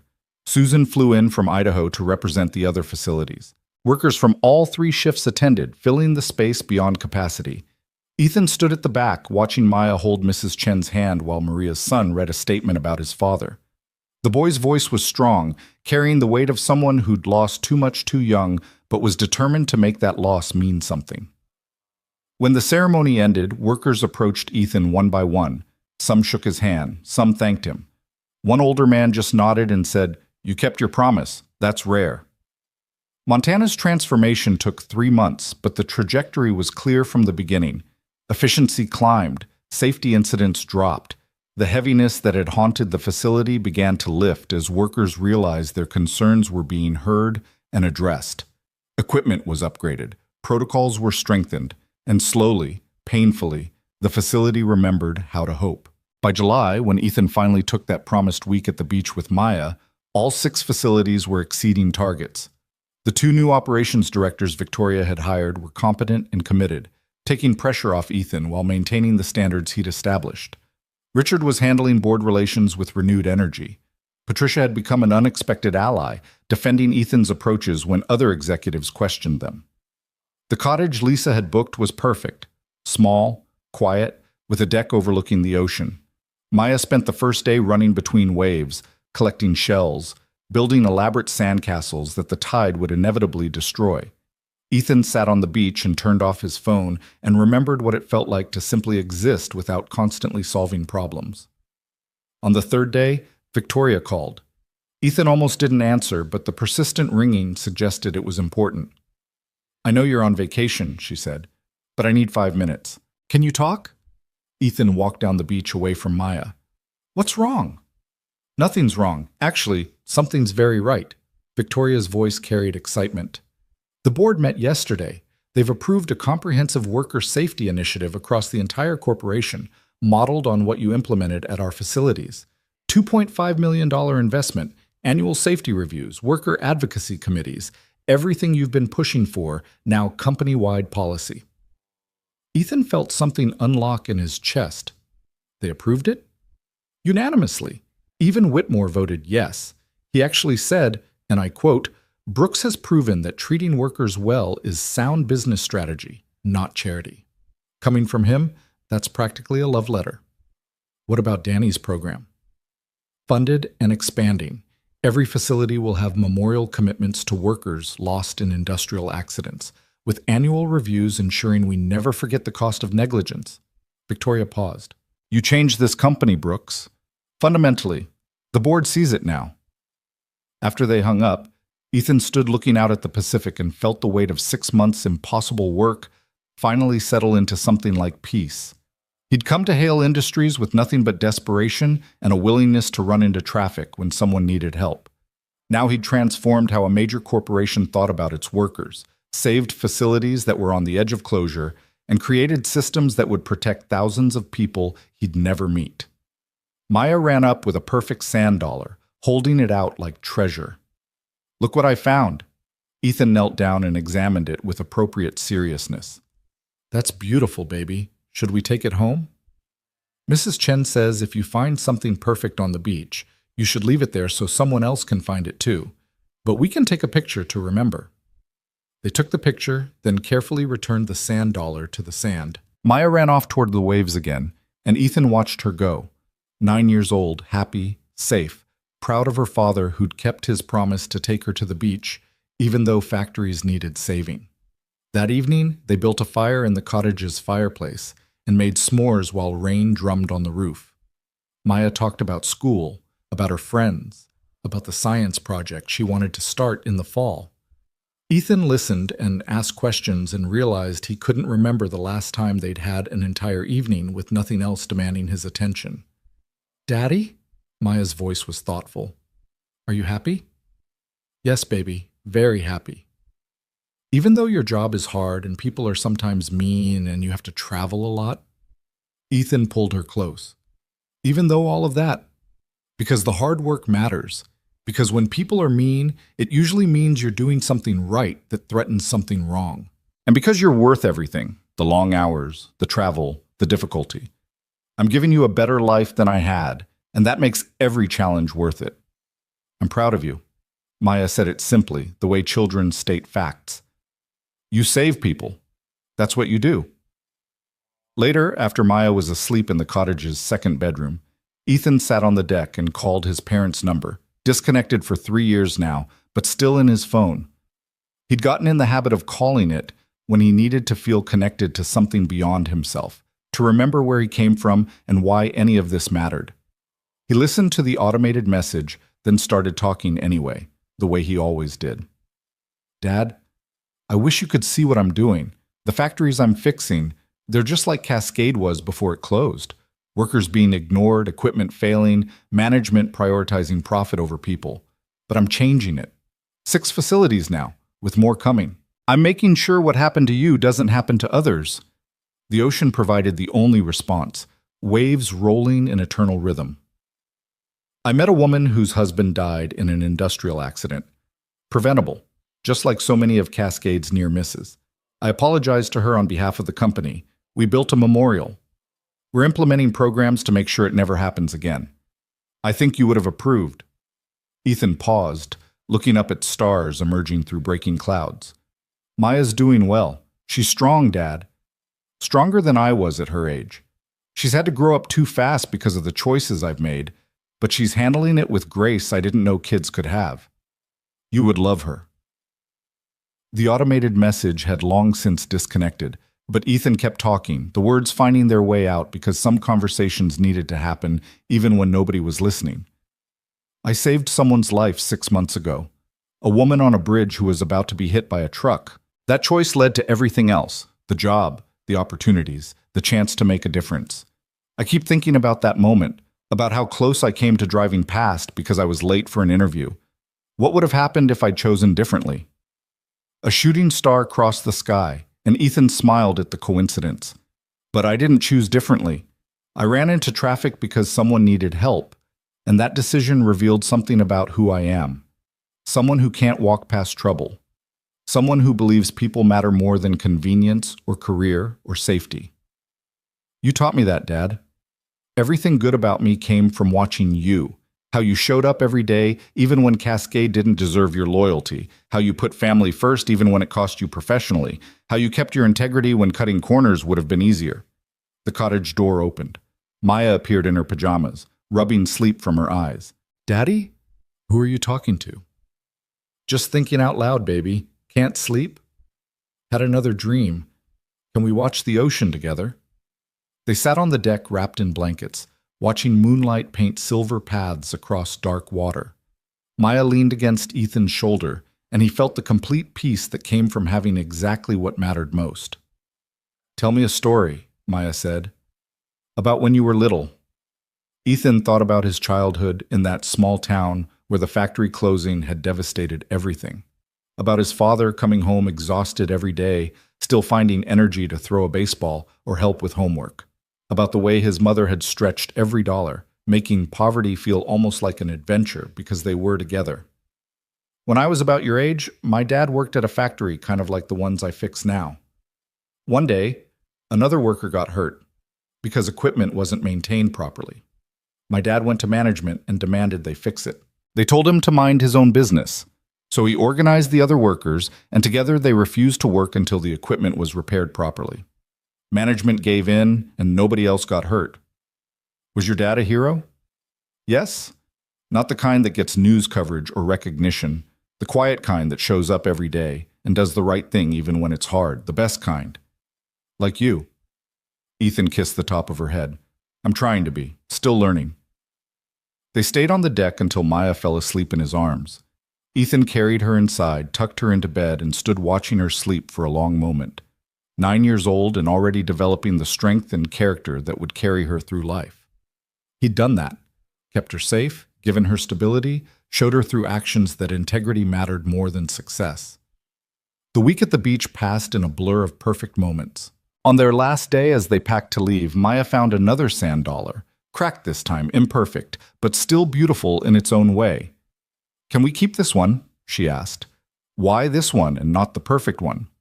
Maya considered the question with characteristic thoughtfulness. Because perfect things should stay where they are, but broken things that are still beautiful, those are worth saving. Ethan looked at his daughter and felt his heart expand. 9 years old and already understanding truths that took most people decades to learn. "Yes, baby, we can keep this one." They drove back to Portland as the sun set, painting the highway in shades of amber and rose. Maya fell asleep in the back seat, clutching her imperfect sand dollar. Ethan drove and thought about bridges and choices and the impossible distance between desperate and secure. 6 months ago, he'd been drowning. Now he was directing operations for a major corporation, implementing changes that would protect thousands of workers, giving his daughter a life where she didn't have to worry about eviction notices or whether they could afford groceries. The bridge had been the catalyst, but everything that followed had been built through showing up, through refusing to accept that people were expendable, through believing that integrity was leverage instead of liability. His phone buzzed, a text from Victoria. "Welcome back. Montana just hit 95% efficiency 3 months ahead of schedule. Jack Reeves says to tell you thank you. Board meeting Tuesday to discuss expanding your model to our European facilities. Hope you're rested." Ethan smiled. European facilities. More factories, more workers, more opportunities to prove that corporations could succeed while treating people with dignity. The work was never finished, the problems never fully solved. But that was okay.